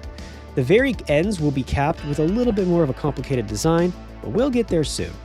The very ends of the turbine are how we're actually going to make any power out of this. Remember, just heating up some spicy uranium does not translate to electricity. We have to use the steam from that heat to turn the turbine against some coils to actually get electricity. This is where those coils come in. We'll have an inlet on this side to let steam come in, and then we'll start with the magnesium coil. This simply has to be touching the bearing. The bearing is directly in the center. I set the shaft all the way down the middle. And since I'm putting all these machines in place, I might as well put the controller here as well. Now that we've finally got all the casing in place, we just have to worry about the last few components, starting with the steel rotary blades. Unfortunately, even with both of those stacks of iron, I don't have enough HSLA crafted up. So I'm going to have to get even more iron and even more carbon magnesium blend in this alloy furnace. I will add some speed upgrades to make this a little less painful though. After waiting for all of day 69 to get these blades, I'm a little bit impatient and I decided to just shoot and get them all made. You'll notice that I needed 16 and I made 24, so I got a little extra there. Luckily, I didn't go too crazy. I still have enough HSLA so that I can make the coils. Now we will make those 6 beryllium coils. With this, we should have everything that we need. Now we only have 2 components left to consider, one of which will be the excess steam that we produce. Once the high pressure steam has run through the turbine, it will come out the outlet as exhaust steam. This is probably a good part to put a little PSA in here. If you guys are still watching all the way here on 69, you're probably a pretty big fan of my YouTube channel, and you're probably going to stick around for the videos in the future, so I'll give you a taste of what's coming up next. Nuclearcraft has just released a brand new update to Overhaul. Tom has completely redone how heat exchangers and all the steam is used. In this video, we will be taking a bin and essentially eliminating and getting rid of all the excess steam. In the future, it'll be much easier to use this exhaust steam to make even more power. So for our next video, my next 100 days, I will be diving in to the brand new Nuclearcraft update, and I will be using this exhaust steam in a ton more heat exchangers, molten salt reactors, and a bunch of other turbines, which even I have to admit, I'm not 100% sure how it will all work. but I'm excited to see it. So if you want to see that video, stay tuned. So after I make sure the uranium is cooking up, I head up to the turbine to set down the universal bin. Of course, it'll be right here next to the outlet to take away all that exhaust steam. But first, let's put everything else in place. This means we're putting all of these steel blades right around here on the bottom, then the top. We'll put them all on the side here, and then I will do some quick parkour to jump into this side as well. Set up the 4 blades here, and pretty soon, the entire shaft should be complete. Not too bad. Now we just need to finish up the very ends by putting all the coils in place. This means that we have to put the beryllium in next. Beryllium has to be touching the magnesium, so those will go in all of the corners, touching all of those magnesium coils. Perfect. Now we can put copper in, which have to be touching the beryllium. So now that the berylliums are in, that enables our copper ones to go in as well. We do the exact same pattern on the other side. Pretty soon, we're looking pretty good. The last thing we have to do is fill in this little hole, which of course is where we'll put the outlet. Just like that, our turbine and fission reactor are done. Now we can start to run on nuclear power. Not too bad. So of course, we take our advanced fluid pipes and we connect the steam outlet of the fission reactor to the input of the steam turbine. Hook this up so the exhaust steam will be vented out, and we almost have everything in place. There's just a few little details left, one of which is getting the fuel in and out of the reactor. I set up these 2 chests, which will be holding the fuel and the waste, and now it's time to actually deal with, the entire purpose of this, the electricity. Now we're going to be making some cables to take all the power away from the nuclear reactor. Advanced cables should be pretty capable of pulling away the thousands of RF we'll be producing, but just in case, I'm going to go all the way and make the elite cables. Elite cables do take refined alloy, which means we're going to have to spend some diamonds on these. In the end, we get ourselves a total of 32 elite cables. This will be able to draw all the power out of the coils. By the end of this, we have a total of 40 elite universal cables. This should be more than capable of pulling all the power away from the coils at the turbine in the nuclear reactor. But of course, as with any massive power production system, we should have some way to store up the excess power that we produce. We're going to be using some mechanism machines called energy cubes. These are essentially like batteries. So we make the basic one, but we pretty quickly upgrade to the advanced one. However, that's not enough for us. We make even more of these refined alloys, and pretty quickly we get the elite energy cubes. The elite energy cube can hold a pretty substantial amount of power. However, this is a nuclear reactor we're talking about. We shouldn't cut corners here. Let's get some obsidian compressed and get atomic alloys so that we can get ready to make the ultimate energy cube. Every time you upgrade an energy cube, it takes a pretty big investment of gold. Luckily, we have a ton of it. In no time at all, we have that elite energy cube. Pretty impressive. But now it's day 70.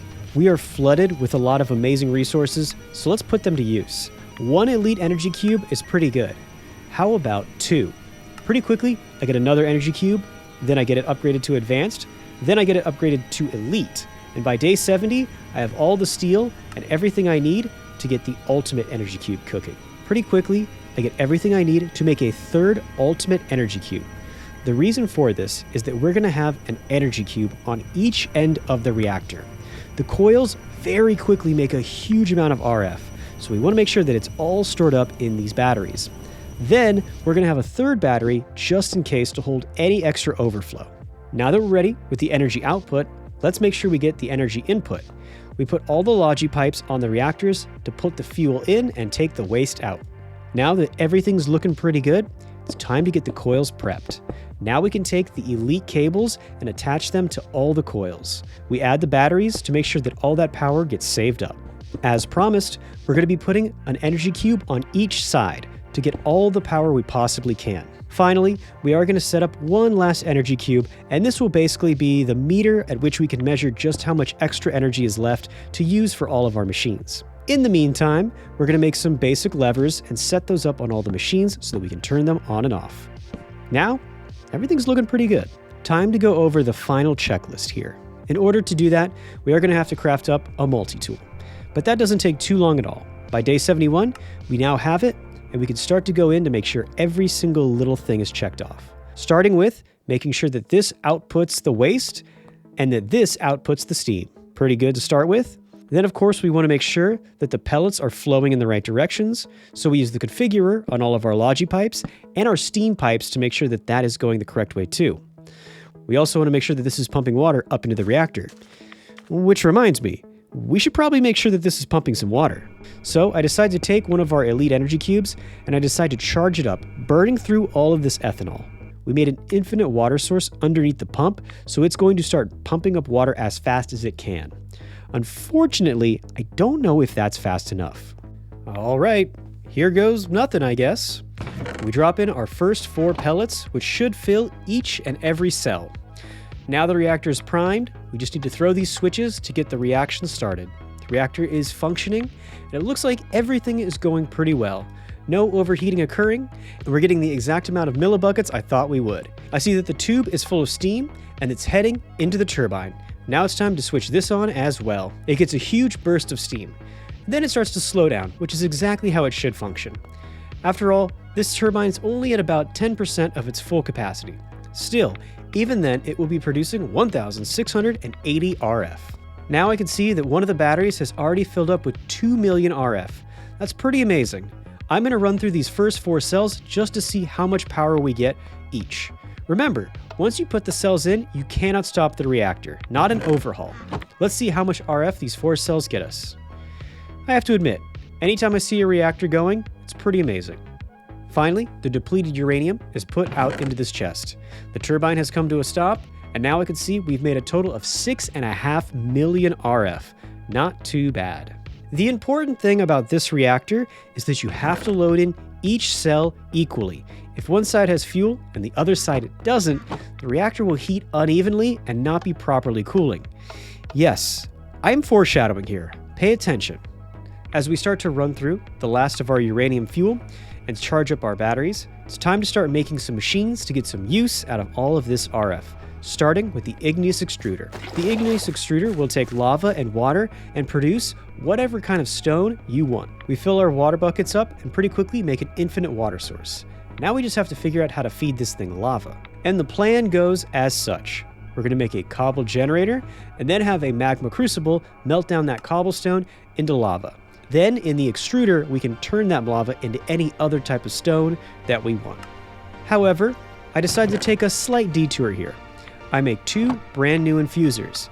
And as crazy as this sounds, the thing that these are actually going to make is dirt.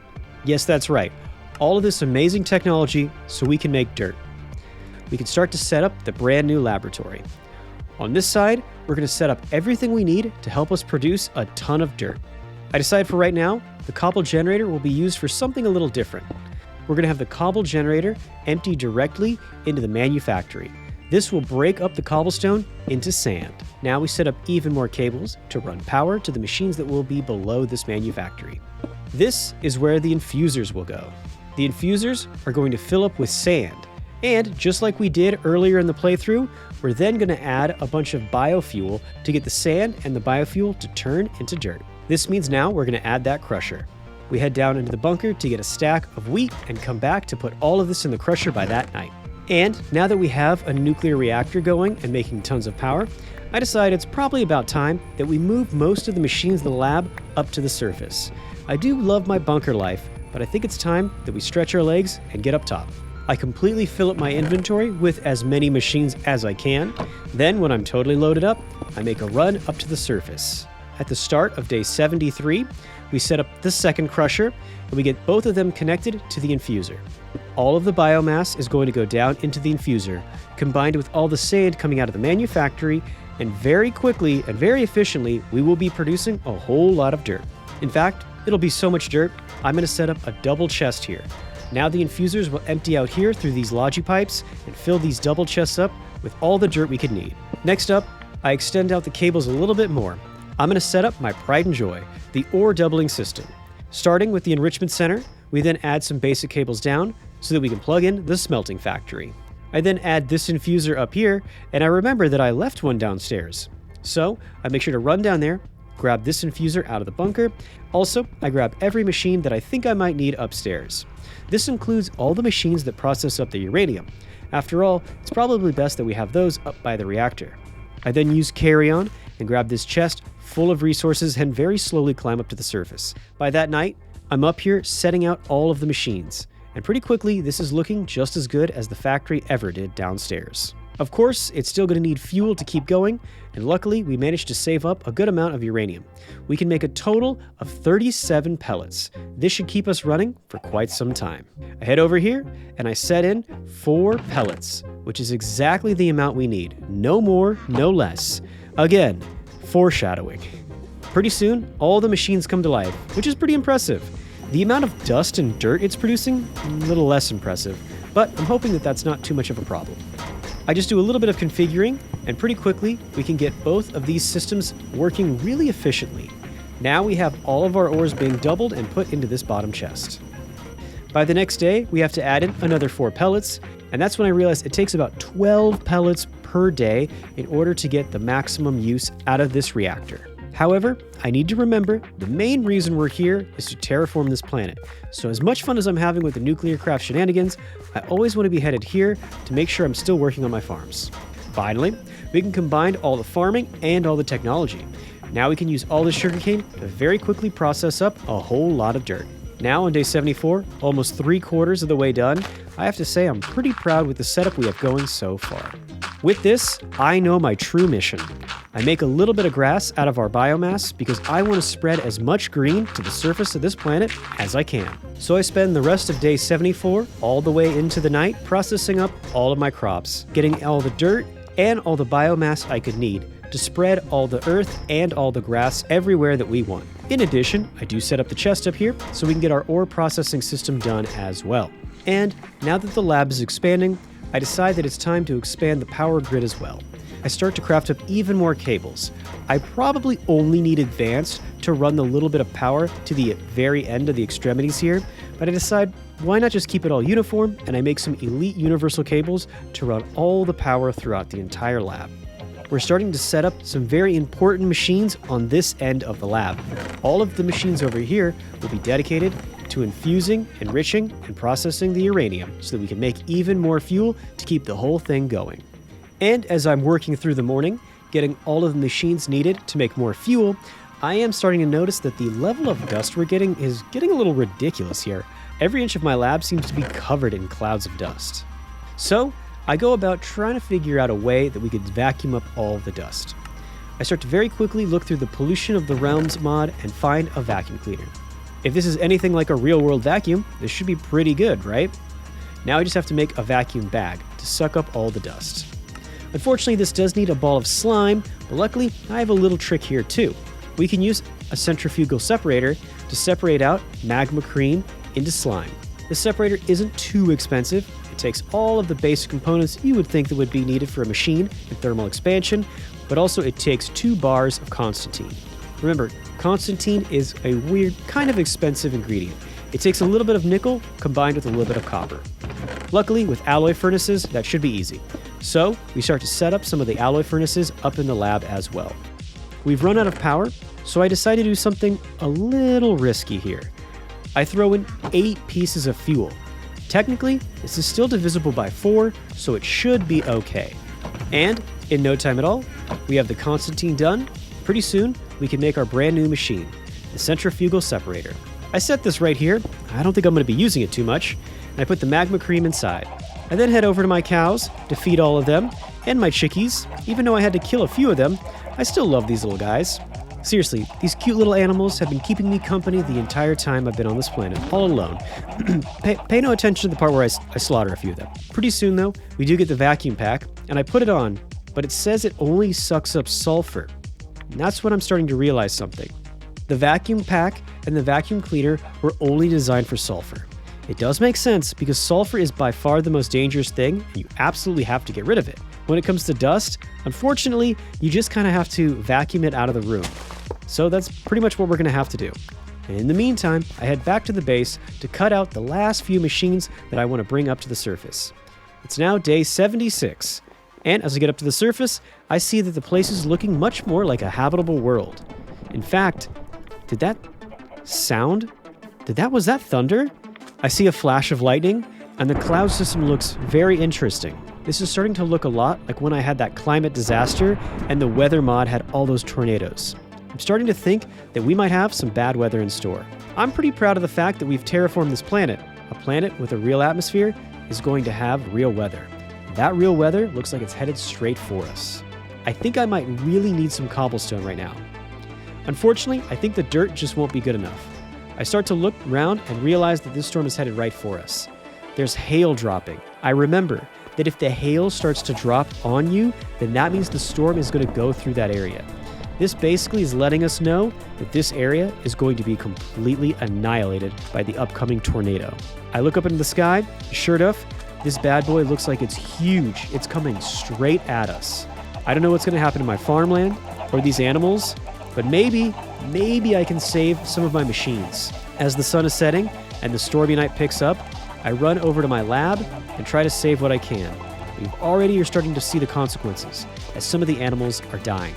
I grab some stone out of my machines that are producing the cobble, and I quickly start to rush. Anything that's made of wood is essentially going to be ripped up by the storm. That includes these chests. I cover them up as much as I can, but I'm just not quick enough. I can already feel myself being ripped into the sky. But just as my feet are starting to leave the ground and I'm getting ripped up into the sky, I throw down my last little pieces of cobble from this cobble machine. Unfortunately though, all the dust from my factory is being thrown in my face and I'm blinded. I have about 2 seconds of blindness, but I can't see the ground. I don't know where I am. When my eyes open, I've been thrown up way into the sky. The good news is I get to see all my progress. I look down on everything that I've done. Unfortunately, I also get to see my progress being undone. The storm is ripping all of the farmland and throwing it way up into the sky. I'll never see these blocks again. This is an impressive event, to say the least. The world is covered in moisture and is completely different from the first day I saw it. It's a good thing. I think, at least I try to convince myself it is, I'm a little too preoccupied with all of the destruction. The farmland is being ripped up. I see pieces of wood being thrown up. That's not good. In addition, all of my animals are flying up into the sky. There goes a torch. I think that was a cow earlier. I know the chickens are in trouble. I can already see feathers and corpses everywhere. I block myself in, and I'm stuck here, just long enough for the storm to pass. I wanted to terraform this planet, and that means I'm going to have to suffer through all the consequences, good and bad. So I can't be too upset that the storm is raging. That's the mindset I'm trying to preserve. As soon as I get unstuck and the storm quits pulling me back in, I can go back to my base to see the damage. This particular farm right here with the wheat has been obliterated. A ton of crops were ripped out and dirt has been thrown everywhere. The good news is most of the crops that were growing on the stalks are okay. Some more bad news is I immediately see that the pen for the animals has been destroyed, and most of the animals with them. There's still a couple of chickens left, but I think all of the cows have been thrown all over the world. Hopefully some of them survived. They'll continue to become wild animals. I guess that's a good thing. Doesn't make me too happy though. If there is some good news, the storm has completely missed our lab. I think throwing all the stone really saved us. There's a couple silly things like the levers of the nuclear reactor are gone, but we can replace those pretty quickly. There hasn't been too much damage. I think we made it through this first storm okay. But 2 things are clear to me now. The first thing I can definitely tell you is I'm going to be spending a lot of time the next few days repairing all the damage that's been done. The second thing is that now I'm probably going to have to contend with weather. Just like on any other planet, the atmosphere now is strong enough so that winds will actually start to be blowing, and we'll have to deal with some pretty severe storms. By the next day, everything's cleared up. It's time for us to get back to work. We start to throw some more cells in the reactor, and everything seems to be working pretty well here. I crush up some lead and some obsidian, and pretty quickly I make some hardened glass. This is necessary to make the magma crucible. We can set this over here. This will be taking all of our cobblestone and melting it down into lava to be used in the crucible. Basically, we're picking up right where we left off before the storm hit. The crucible does take a long time to burn up all this cobble. Luckily though, we have a tank full of lava to give us a little jump start. I'm going to have this make diorite so we can get more zirconium for more fuel. We can start to add some zirconium to the uranium we're processing, and now we have everything we could ever need to make all the fuel we'd want. Now it's time to get into the endgame. We've managed to survive and make it a world we can thrive in. Now it's time to make it beautiful just for the sake of life itself. I continued to add more and more fuel to the reactor so it can continue to produce more and more dirt and biomass to spread to the planet. I'm not really paying too much attention to how the reactor is going or its health, But can you blame me? As the sun is rising on this brand new day, I'm seeing just how much progress we've made. This planet really is looking beautiful. I even decided to put in this waterfall here. Okay, I'll admit this might need a little bit of work, but still, the entire planet is now thriving. Life is abundant all over this valley, and soon I hope to spread it all over the planet. Of course, one of the things that's really going to help me do that is to keep all of my industry going. One of the things that's going to help my industry go is to get more uranium. So we head back down to the bunker and I grab the digital miner. Time for you to come up top, buddy. I set the digital miner right out in this little patch of grass, right next to the lab. Now I set up this chest right on the exhaust so it will fill up with a bunch of ores, and now I'll be able to run elite cables right into the side of this machine.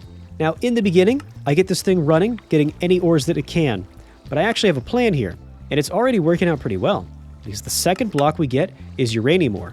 I stop the machine and I enact my plan.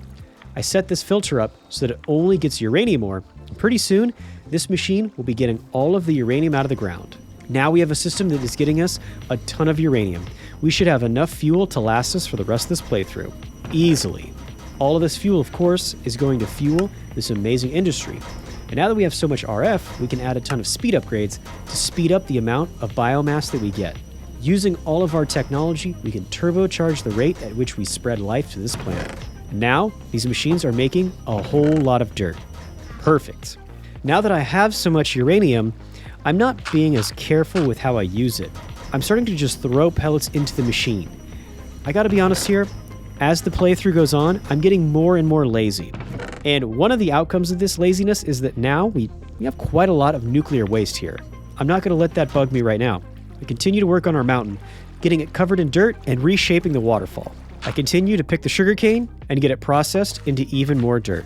In the meantime, while the machines are working, I take every available second to go and work on this mountain. By the start of the next day, I have to say the waterfall is looking pretty impressive here. I'm not quite done with all my tricks yet. Even though the machine allegedly has farmed up all the uranium, I'm not so sure.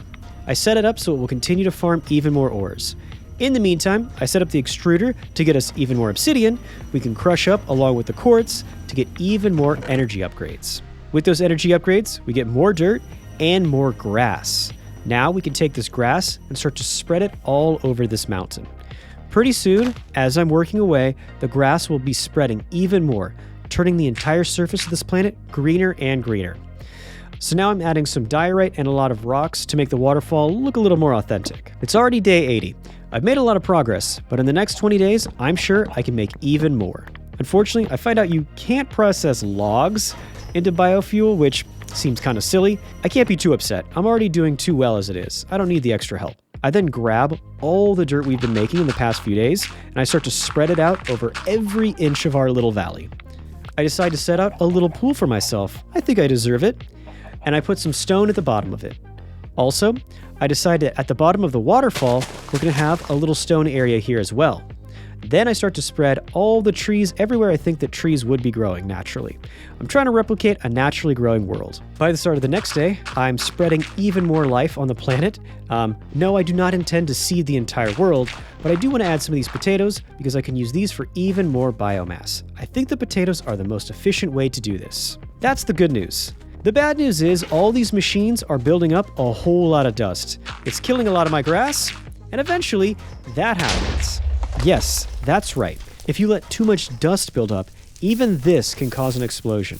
And pretty soon, there's a huge eruption underneath my base. I run around to put out as much of the fire as I can. When I look up, I see that there's been quite a lot of damage. I spend the rest of the day cleaning up as much dirt as I can. I don't want this to happen again. I make a huge hole here and decide that this is where all the dirt is going to end up. If it's going to explode, let it explode down there. And the battery's dead. Looks like I was spending too much time focused on growing plants and not so much time on my industry here. The crushers barely have any juice left. Luckily, I keep a few reserve pellets, so we'll be able to throw these in to get all the machines working again. And this time I'm smart enough to put in 4. It's really important that I pay attention to that. Did I mention foreshadowing? Have I said anything about foreshadowing yet? Luckily, as long as we keep some pellets on hand, we'll always have just enough energy so that we continue to run the machines that make even more pellets. As long as we can continue to make uranium, we'll always be able to keep these machines running. So even though they blew up and set us back, we should have all the power we need to get them running again. We take some of our steel and we make a few more scaffolding. And we turn these scaffolding into the ones that have the wood on top because it's time to repair our base. However, this time I'm going to be a little bit more selective and try to do this intelligently. I see a piece of dust created and immediately fall down. And I realize that the smart thing to do is probably to leave some holes as ventilation so that the dirt can already drop down into that big hole down below us. Hopefully this means that we won't have all these explosions. Hopefully now I'll be able to clean a little more efficiently and most of the dust will just fall right to the ground in the first place. Of course, these are the hopes. Now, as much as that explosion rocked us, and I will say it definitely rocked me, I was pretty scared, I do look around and see that we're making some good progress. This is starting to look like a real natural world. For right now, let's put down this chest and try to collect all the dirt we're making. The good news is, these machines are back up and running, and more dirt should be filling in this chest right away. I throw a few more pellets into the reactor, but I don't know if that was 4 or just 3. I'm getting really loose with the amount of uranium that I'm putting into this reactor. I was thinking at the time that this wasn't going to be a problem, but now I'm just putting in whatever amount pops up into my hand. I'm getting so much uranium that I'm thinking as long as I can just keep this thing fueled non-stop, it won't have any problems. Technically, that is true, but it's a really big ask. Remember, if the reactor runs out of uranium on one half and not the other... Anyway, I see all this dirt, and I immediately go out to get to work, covering the whole planet with it as much as I can. In the meantime, though, I think it's finally time to get to work here. This place is covered in weeds. And while weeds are definitely life, they're a valid form of plant life for sure. It's probably still a good idea to clear this up and actually do something with this farmland. I will admit, though, it's quite a mess. It's going to take some work to get everything fixed here. I start looking in my chest, full of all of my plants and crops, trying to figure out what we should try to crossbreed next. Then I see poppies, and this gives me an idea. I head out and start to set up all the farmland again, reworking all this grass back into tilled soil. But also, I'm going to be a little more organized this time through. I start to put down all these logs as borders around my farmland, which is something that I always love to do. By the end of day 84, this farm is looking much better with a clean spruce border all the way around it. So we get to work that night and we start to till all the land. We're going to get ready to put out poppies. Of course, this takes a huge amount of stalks, which we start to set out right away. Unfortunately, we don't have enough poppies to spread across the entire open farmland. I only have about 18 poppies and 31 dandelions. I know this isn't going to be enough to fill out that whole massive farm. I see that this area here has grown a few more poppies, and when I get back to the surface, I see that some more flowers have grown up here as well. So now I know I'll be able to get as many poppies as I need. And I have to say, when they're set up on the crop stalks, they come out in a bundle of 4, and they're looking pretty nice out here. I do have enough poppies to get all the way down the first row. Now I start to set up the second row. We're going to be alternating poppies and dandelions. So this middle row right here, that's going to go all the way down, will have all of our dandelions. Now, I don't think you actually have to do this, like you could just take one type of plant and crossbreed all of them, but I like the aesthetic of having alternating flowers. So we have all the red ones, followed by all the yellow ones. I think it's looking pretty good, but it's going to look a lot better the further we get. I'm hoping that if I try to harvest these roses, they'll give me more rose seeds, but it's no good. They just give me red dye. That's okay. I have a backup plan to get even more flowers. In the meantime, since these flowers have already fully grown, let's go down all the rows and start to crossbreed all of these flowers up. Now that we've set out the ones that we can, it's time to get to the next part of our plan. And we head to this nice open grass area here that used to be the chicken pen. We start to bone meal the ground so that we can start to harvest up all the flowers. Remember, we have a ton of fertilizer, so there should be absolutely nothing keeping us from getting all of these flowers. By the start of day 85, we already have about 60 of these dandelions. That's pretty good. It might be everything we need. Unfortunately, we only have about 25 poppies. I start to set them all out. Pretty quickly I realize that we're going to have to get a whole lot more of these. That's not so great. But what is great is that I can see that these flowers are already crossbreeding. They're making some weeds, which of course is going to happen. But hey, I'm glad to see that the flowers crossbreed so quickly. We might be able to get some new crossbreeds going really fast. I start to set out even more of the crossbars. We've only got about maybe half of this farmland done, but seeing all these rows of flowers with all these rows of crossbreeding crossbars is a pretty good sign. So We get a little more fertilizer, and we head back up to the hilltop to start getting even more flowers. But as the sun is setting, we finally start to get a decent amount of all the flowers that we need. Now remember, this is a little overkill. We could just throw down all the dandelions, but there's just something inside me that says we have to go a little harder here and spend a little more time trying to get the alternating rows. I just think it looks so cool. Speaking of working hard, we have to keep a really close eye on all the weeds. The flowers, however, I will admit, are pretty good at crossbreeding, and there aren't too many weeds growing. I go down all the aisles, getting rid of any weeds and making sure that everything that's growing is the 4 little stalks. It's much easier to tell flowers apart from weeds than it is to tell wheat apart from weeds. That's for sure. I get an entire row of red flowers down, and then I think I might just have enough to finish up the entire farm. I go down this very last row with my poppies and end up just about 4 short. Yikes. Well, we got close. I take a break before I do any more bone mealing with the fertilizer and check all the crops to make sure there's no more weeds. After I make sure to pick out all the weeds, we get back to fertilizing the ground. We managed to get the last few poppies. Now, since I spent so much time here picking flowers, I have to take a moment here to go back through and try to cut out all the weeds. They are starting to get a little bit crazy here. And then I can get back to setting up all the crossbars. I think that this flower field is finally complete. I realize here that waiting for the sugarcane to grow to see if it's stickweed is a huge time suck. If we could identify what the saplings are, we could cut them out right away and start crossbreeding all over again and save ourselves a lot of time. So once again, I start to look into how we could get a crop analyzer. Just like I was thinking, the only thing stopping us is rubber. But luckily, now that we've managed to mutate and get some stickweeds, we can get that rubber. This means now we might be able to get the crop analyzer. So we pretty quickly cook up the rubber, then we can smash up and cut up some of the wires. In no time at all, we've got some copper cables, and when we combine this with the rubber, we get the insulated cables.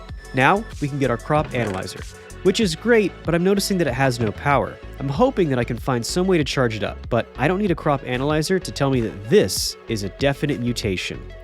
Already, within about a day of crossbreeding our flowers, we get this brand new purple flower. I've never seen this in vanilla Minecraft. I think that this might be a genuine alien flower. Now I'm even more excited to get the crop analyzer.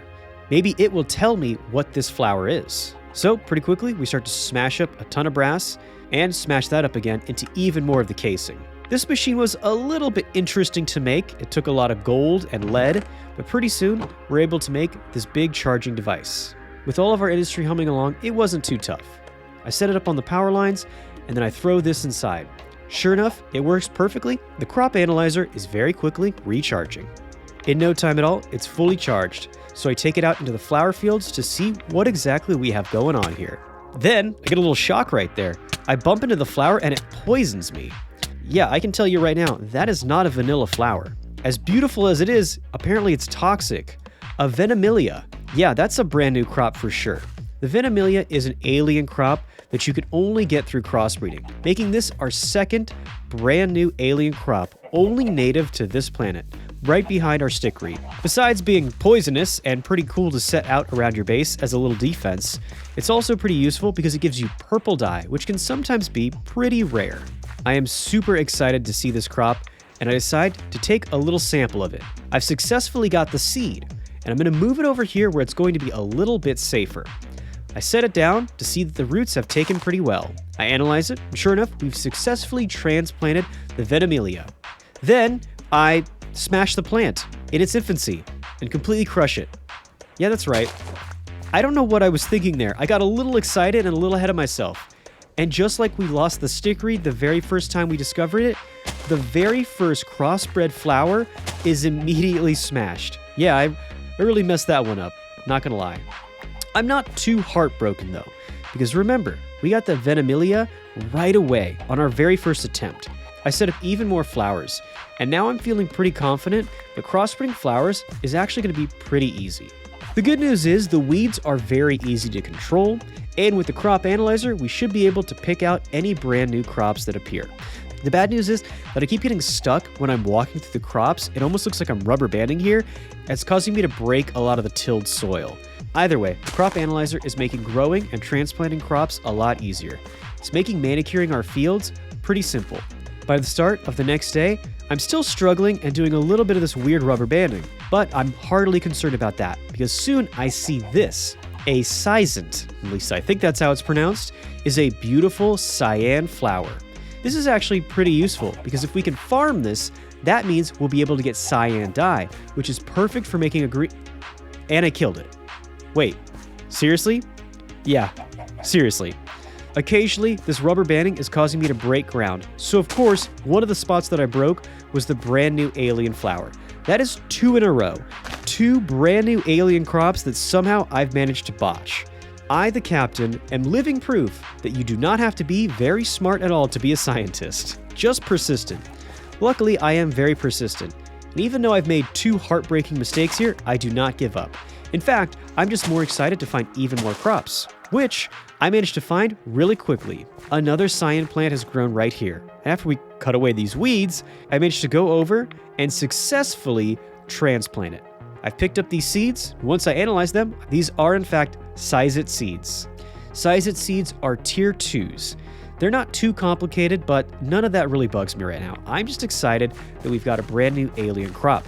I'm going to set these over here far away from the weeds, and this time I'm going to not murder them in their infancy. I take the seeds out of the analyzer and put them right there. Now just back away, Captain. Slowly back away from the baby flowers. I spend the rest of the day cutting out all of the crossbred flowers that were just duplicates, and I get all the rows set up so that we can start to do even more crossbreeding. Like I said, these brand new flowers have got me super excited to see what's next. The Cyanzid is actually a super exciting crop too. Like I said, it'll be very cool to see what other dyes and what other loot we can get from our crops. I set another one down right next to its friend. While a scientist like me is obviously pretty happy at the practical applications of having cyan dye so easily, I gotta admit, it's a beautiful flower too. I'm excited to have some now. I can go down the lines. I can analyze these crops before they start to bud. They all look identical until the flowers actually sprout, but with the analyzer, I can see what they are before they sprout. Now that I can see that these are all roses or dandelions, I can cut them out and much more quickly start to get more crossbreeding done. But this one that hasn't grown yet is yet another cyandit. Perfect. We can cut everything out, but leave that one and try to make sure that it's extra safe. Sure enough, we get another purple flower here and another cyan flower here. This time, this one is a tulip. It looks really similar, but I can touch this one without the poison. I harvest this one up and take this beautiful purple tulip over so that we can grow it safely as well. Now, we have a nice little farm full of our alien flowers. Another cyan here. We set this one up right next to the rest. And pretty quickly, we find a black flower. The black thorn is a brand new flower as well. This means we've discovered a total of 4 flowers. We've only managed to recover 3 of them, but still, we know that there are 4 alien flowers that we might be able to grow on this planet. The blackthorn is kind of cool too, because I'm theorizing that we might be able to get black dye. I'll have to test that theory later, because now it looks like another storm is coming. This could be a big problem. After destroying all those baby crops, I'm worried that this storm might undo all the careful work we've done. I'm thinking I need to do something to try to save these alien seeds. So I head down into my bunker and start to make a seed vault. Instead of planting the black thorn, I'm going to put it down here where I know it's safe until the weather is better. Unfortunately, that's not a solution for the plants that I've already put in the ground. I have to head upstairs and try to figure out how to protect them. I better hurry. It looks like the storm is already hitting. Sure enough, I start to see the chickens fly, and it looks like the cyclone is set on my base already. I might be too late. And while I am panicking, I am super losing my cool right now, don't get me wrong. In retrospect, we can see that it looks like the cyclone has actually missed us. I think it's gone completely past the farm. Although I wasn't going to take any chances. I take a stack of diorite, and I start to make a little coffin here. This little bunker should hopefully protect any of these seeds from being torn out of the earth by the weather. Of course, by the time I finished it, it turns out we're totally safe. Still, I think it was better to be safe than sorry. That storm still looks pretty scary, even if it is going away. The good news is, the storm has already passed, and the brand new flowers are still coming up. Our crossbreeding operations have not been slowed down at all. Now that I have some cyandits, I decide to take these down and add them to the seed vault as well. On day 87, I feel much better knowing that even if another storm comes before the 100 days are over, I'll at least have a decent seed vault full of my alien crops. When I head back to the surface, on day 88, I get right back to planting all my flowers. Now, I admit, I don't know if this is really entertaining for you guys to watch, but I cannot express how much I love this. First of all, it's beautiful, just working all day on the flowers, but the idea that we could work hard and do some crossbreeding to get some brand new alien flowers is so cool. I love this. I could spend 100 days doing this alone. I was having fun just getting those vanilla crops. So now that crossbreeding all these flowers and getting us these alien flowers is working out so well, I'm having a great time. I get back to taking out the bunker and getting these little flowers some sunlight, but these cyanids have come in pretty nicely. I harvest them up, and luckily I get 2 seed packets, which is pretty good. Now I can start to spread them even more. I replant this one, and then I quickly decide to replant this one. I set it over here in a checker pattern because I'm planning to start to crossbreed them in the future. Think about it. If crossbreeding vanilla crops gets us cool stuff like the stickweed and those alien flowers, what will we get if we start to crossbreed the alien crops? I analyzed this stickweed to see that it's actually tier 4. That does make sense. It does give some pretty valuable loot. Resin is OP. So I decide, why not give this tier 4 plant its own little crop and get it ready to start growing even more stickweed. So we place down some water, and we place down our first 2 stalks. We're going to set up the stickweed here and start to crossbreed only stickweed. That means we'll absolutely get stickweed, which would be great. But I'm hoping by crossbreeding alien crops, we might get even more advanced crops. I do decide to take one of the stickweed and put it down here in the vault as well. By the time I get back up to the surface, the stickweed has already grown. This stuff grows super fast, and I can already put a crossbreeding bar down. I recharge the analyzer and get out to see that a lot of my alien flowers are growing. Since we have 2 tulip seeds, I decide that one of these should probably go down into the seed vault and expand our library. The other one we can plant, of course. I analyze to see that we are in fact getting even more cyan flowers growing, but we can cut out the rest of the crops. That'll leave even more room for this tulip to grow. We get another blackthorn, which is pretty awesome, and in no time at all, we've got a pretty expansive little farm right here of exclusively alien flowers. We can take all this wood we've just collected and make a ton more stocks. This should make crossbreeding much quicker. Speaking of which, now that some of the alien crops are starting to come in, we can start to crossbreed these as well. And yes, we'll probably just get more cyan plants or tulips or blackthorns, which is awesome, but we might even get some brand new crops as well. Unfortunately, I don't get to realize that just yet. We got a weed growing in between our stickweeds. Not optimal, but we'll keep on trying. And we got a weed over here too, and a weed here as well. I'm starting to realize that breeding alien crops is really difficult, and you have a very low percentage of actually getting new crops. And you still have a pretty high percentage of getting weeds, so we're going to have to be really diligent and very careful about babysitting them. But I still have one more little trick I want to try, and go down into my bunker and start to harvest up all of our melons. Yes, that's right. When we get back to the surface, we're going to try even more crossbreeding, this time with melons. Now that we've set out all these stalks, we can start to go through and set up all the melons. As another vanilla crop, I'm hoping that melons should be pretty easy to start to get some crossbreeds. Hopefully the weeds won't be too bad over here, but I guess we'll find out. In the meantime, I keep an eye on all of our flowers and continue to farm the tulips. I also keep an eye on all of our stickweed and continue to farm those as well. Of course, crossbreeding to get another stickweed might be a little bit of a letdown, but it's always nice to get more seeds because now we can spread these even further and make even more crossbreed bars. Hopefully, the more stickweed we get, the more we can expand out this little farm right here and hopefully do a ton of crossbreeding.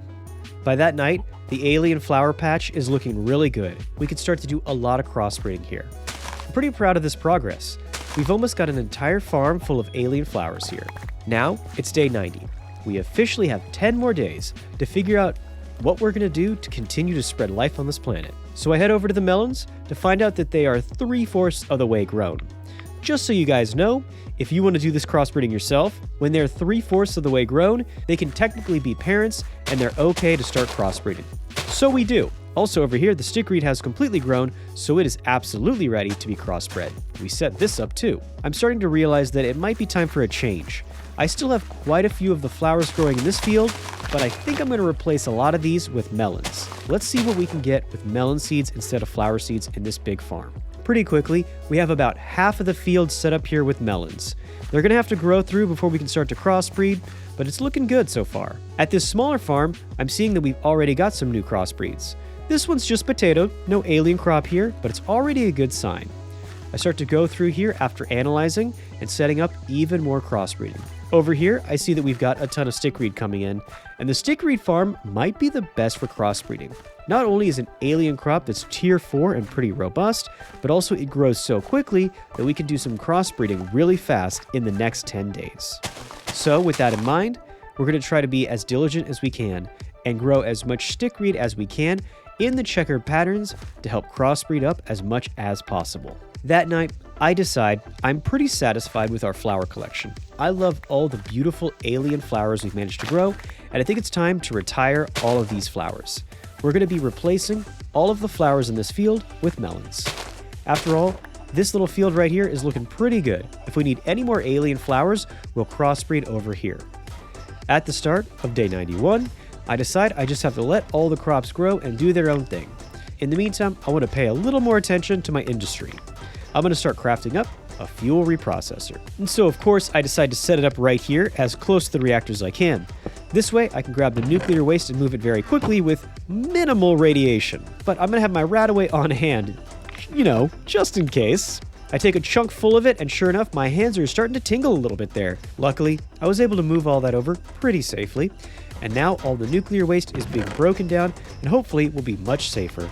In the meantime, I see that we've made a whole lot of dirt in this industry, and now I'm going to spend a little time spreading this dirt all over the surface of this planet. With only 10 days left, I'm pretty proud of all the progress we've made, and this planet is looking much, much greener. After spreading dirt for the entire day, I go back to my flowers because I have to stay diligent and try to keep all the weeds at bay. I go back to the fuel reprocessor to see that it has broken down the nuclear waste into some 238. 238 is exactly what we need to make more fuel. We can literally recycle a portion of our waste into more fuel. In addition, we've broken down the waste into some new nuclear elements. Some of these are even more powerful than the uranium we were using. For right now, I'm more than happy to take our 238 and combine it with the little 235 to make even more pellets for this reactor. Hopefully, in this massive field here with all these melons, we can start to get even more alien crops. Almost like I just wished that into existence, instantly, on this very first row, we start to get an amazing brand new crop.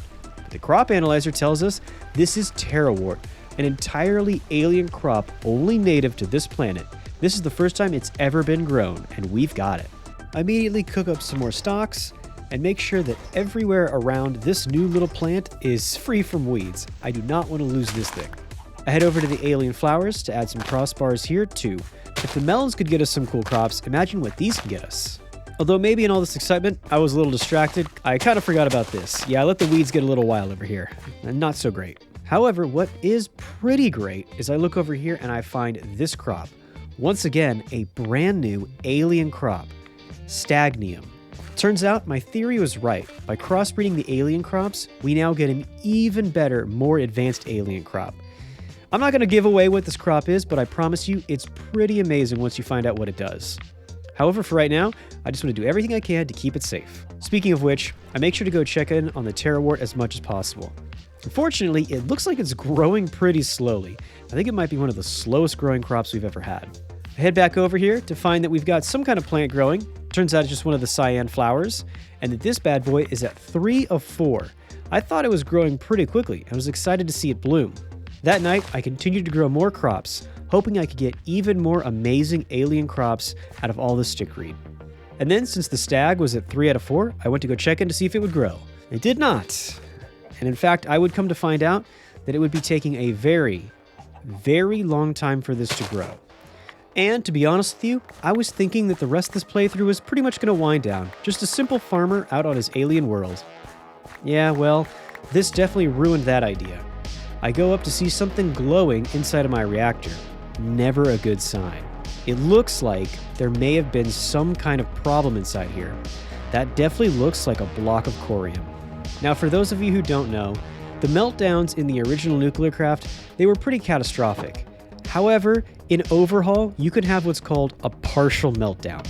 I look inside to find out that 2 of my fission cells have in fact turned into these glowing blobs of melted glass. The other two are okay though. Still not good, but at least the reactor isn't in danger of exploding. At least I hope. But eventually, I am going to have to get inside and repair it. That means there's going to be a lot of radiation, and it could potentially poison the world around us with lingering radioactive effects. In order to try to keep that to a minimum, I start to make a ton of lead shielding. Then, at one point, I'm going to have to dig inside of this burnt-out, melted-down nuclear reactor. Scaffolding, which you can climb, and I make myself a little ladder on the side of the reactor. I get up to the top, and I start picking things apart, trying to get inside while doing as little damage as possible. Probably should keep my RadAway on hand though. I have no idea how bad the radiation's gonna get. However, as soon as I open this thing up, it isn't too bad. I can even hold the solidified corium in my hand, and with my hazmat suit, I'm actually doing okay, although I probably should hurry up here. I head to the other side and grab the other chunk of corium as well. I want to repair the reactor, but I need to deal with this stuff first. I start to head out to try to find a place where I can safely dump it. In the meantime, it starts to rain on me. A little ironic there. There's evidence that the world is getting better and more habitable, but if I'm not smart about this, I might make this planet worse than when I got here. Sure enough, I end up in this wasteland here. Some parts of this planet are still highly irradiated, and 100 days alone is not going to save the entire planet.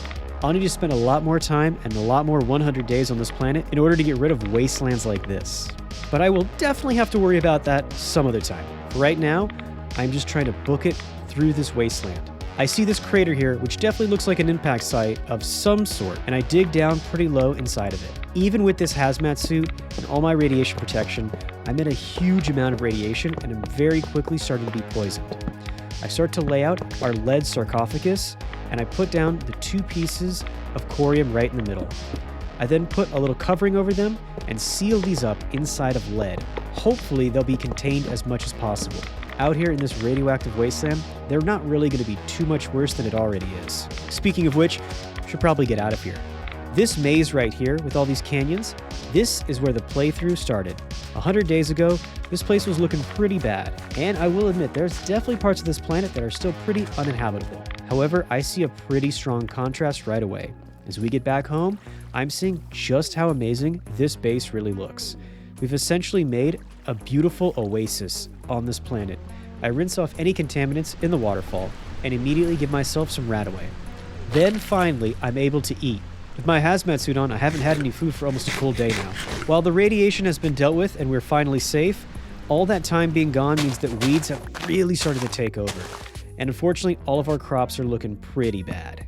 By the end of day 94, I can't stay too focused on the weeds though. I have to try to get my reactor up and running before we run out of our reserve power.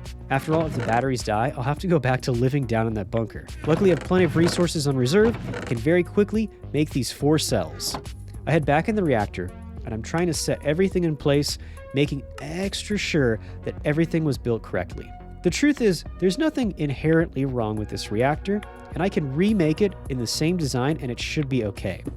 The problem is, the reason that this melted down was because, again, not all of the cells are connected. What that means is, if one side runs out of fuel and becomes deactivated, there will be a lot of deactivated heat sinks, so the heat might go up more than the cooling. That's exactly what happened here. By putting in a number of fuel cells that wasn't divisible by 4, a few of the reactor cells went inert, and a couple of them were still active. They overheated, and the reactor melted down. Unfortunately, I just wasn't very careful with how I was loading in the fuel.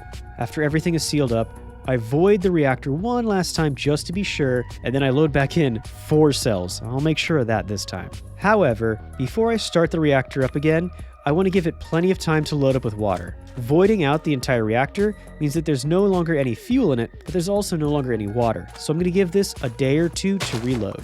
In the meantime, this gives me plenty of time to go through my farm and try to get rid of all the weeds. Also, it gives me time to look at this. Our Terra ward is growing, even though it's still only 2 out of 3. It really does take a long time. I check back on the reactor, still loading up with water, so we're going to continue to chop out all the seeds that we can. I pass by the Terra wart, and they look pretty big. Sure enough, they've fully grown. Now I have to try to figure out how do I want to proceed. What do I want to do with these Terra wart? I eventually make the decision to cut them out. Sure enough, we only get 1 little batch of seeds. Tier 5, not too bad. Now my plan is I'm going to move this over to the alien garden. I'll plant these somewhere where the weeds shouldn't be as much of a danger. And at the end of day 95, I finally go to check on our stag meal. After all, if the terrawort grew, this should grow too, but it still hasn't. Finally, by that night, I head over to the reactor to see that the pipe is full of water. This means that the reactor has completely filled up with coolant and should be ready to run. I think I did everything correctly and rebuilt it appropriately. 0 heat per tick, the way it's supposed to be. This terrawort, however, that was almost not okay. The weeds got super close. I have to be more careful about this. Now it's day 96. The last thing I want to do on my last 4 days is make sure I secure and mature all of these alien crops. I want to at least give them some kind of genesis so they can start to populate this planet. Late into the night of day 96, I wait until the reactor has completely run through all of its fuel before putting in another 4 pellets. After all, I don't need that much power, and I can be a little bit more reserved with the industry. I can let it go through only 4 pellets at a time, cool down, and keep away any meltdowns. By the start of day 97, I get a little time to walk around this valley, and I have to say, I really have transformed this place. It's covered in trees, grass, and all kinds of roots. There's more biodiversity here on this planet than the planet I left. However, I'm not done just yet. I head over to the stickweed and get ready to continue to crossbreed these. I want to try to completely fill out this entire farm with stickweeds. Hopefully, with the last 3 days, we can start to get at least 1 new crop. And yes, the stickweed is looking good. Those storms I'm hearing in the background? Yeah, not so good. I'm a little concerned here because we only have 1 little stag. If we lose this would be a heartbreaker. And the storm looks like it's already upon us. I can see it right over there, coming towards us from the wasteland. I actually get hit in the head by a piece of hail. Yeah, it turns out hail drops exactly where the storm is going, so I have a pretty good feeling the storm is headed directly for us. The wind starts to pick up. It turns out this storm is the biggest storm I've ever seen. It is one of the most powerful storms you could possibly have in this mod pack, and it's already starting to suck me up. I'm trying to get myself tucked away underneath the base, and I see that it tears right through the place where all my alien plants are growing. Fortunately, it grabs me and throws me into the sky before I get a chance to make sure everything's okay. I get thrown way up here, and once again, I get to see the beautiful valley we have below us, but I know it's being ripped to shreds as we speak, so I can't be too excited. On top of that, it's pulling so hard that I barely have any time to touch the ground. The second my legs hit, I get thrown right back up in the air, which means that I might be stuck up here for quite some time. I get thrown against this wall. I'm hoping it can save me, but even that isn't enough. I get sucked back up into the sky again. Here we go. I end up at the top of this mesa and I see this dirt. Well, at least I know that these storms are spreading the dirt all over the planet, so at least there's that. Then just one last time, I get thrown against the wall of the mesa. I'm stuck here, and now I'm hoping and doing everything I can to just stay put for a few minutes. I don't know if I'm going to have to be stuck here and just wait, hoping the storm passes all the way to day 100, but if that's what it takes, that's what it takes. Eventually, though, I start to break free and can run back over the desert valley, trying to get back to our little valley. Let's see what the damage is over here. It's pretty intense, I'm not going to lie. It ripped out a bunch of our stickweed, but we still have the stag here. That is a big win. Pretty quickly, I can see that we still have the terrawort as well. 2 of our most important crops have been preserved, and all the alien flowers are looking pretty good too. The storm was brutal, but it didn't wipe us out. On the start of the next day, I start to rebuild. But again, the stag is still here. And when I get over here, I see that the terrawort is looking pretty good too. I decide that the last thing I should do with these last few days is try to spread the terrawort. So I have a plan here.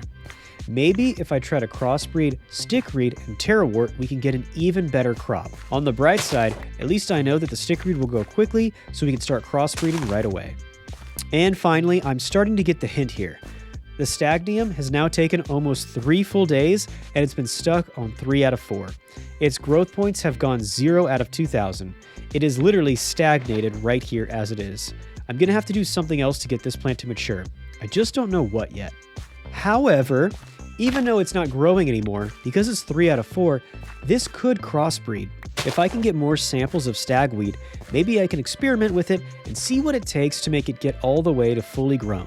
And soon my crazy plan works, because soon we get this alien plant spreading. Only this one isn't stagnium, it's Aurelia. Aurelia is a brand new crop, and I'm pretty sure I've actually seen this before on some forums. In addition, I get to grow a little bit more stagnium, so I'll get to experiment with one of them to see how I make them grow.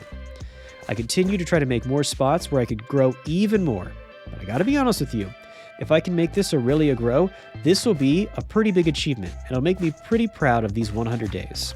In addition, I start to do a little bit of research as to what the terrawort does. Turns out, if you harvest the terrawort, you can get some pretty impressive medicinal properties, but we'll get there a little bit later. In addition, we do manage to crossbreed the tulips and get more Vermilia, so we do have even more flowers over here. And I gotta say, we have a ton of alien plants. This is a really impressive display of crossbreeding, if I say so myself. Finally, as the sun is setting, I see that we have in fact managed to spread the terrawort. Now we have 2 of these little plants. Not too bad. I also see that the Aurelia is growing very quickly. Unfortunately, I'm afraid that this will get to 4 out of 5 and stop, just like the stag did. I also see that the terrawort has also spread over here, and pretty soon it spreads onto the other side as well. The terrawort is a tier 5 alien crop. It's really hard to get this stuff. But once you do manage to get it, and if you're smart, you can start to crossbreed it and spread it pretty quickly. In addition, I go right next door to see that the Venimilia has spread as well. Now we have a fully grown one and a brand new one here. It really makes me happy to see these crops thriving in this new planet. Not too bad for an amateur botanist. However, it's already day 99, and the stag right in the middle has grown 0. I'm gonna have to do a little poking around on the Reddits and find a new way to get this to grow. But what I find is pretty impressive. You guys are gonna like this. On the night of day 100, I head over to the digital miner. I grab some gold ore. Then, I grab myself a little tin ore as well. And you're probably thinking, what could I possibly be doing with all these ores on day 100? I go underneath these crops. Underneath the stag, I place my tin, and underneath the Aurelia, I place gold ore. Yes, that's right. These crops need to have these ores underneath them. But pretty soon, I see that they're already starting to grow into their final stage. I can see that this Aurelia has 215 growth rate. Just to make sure though, I do end up making blocks out of tin and out of gold because I've read that that might also be what it takes.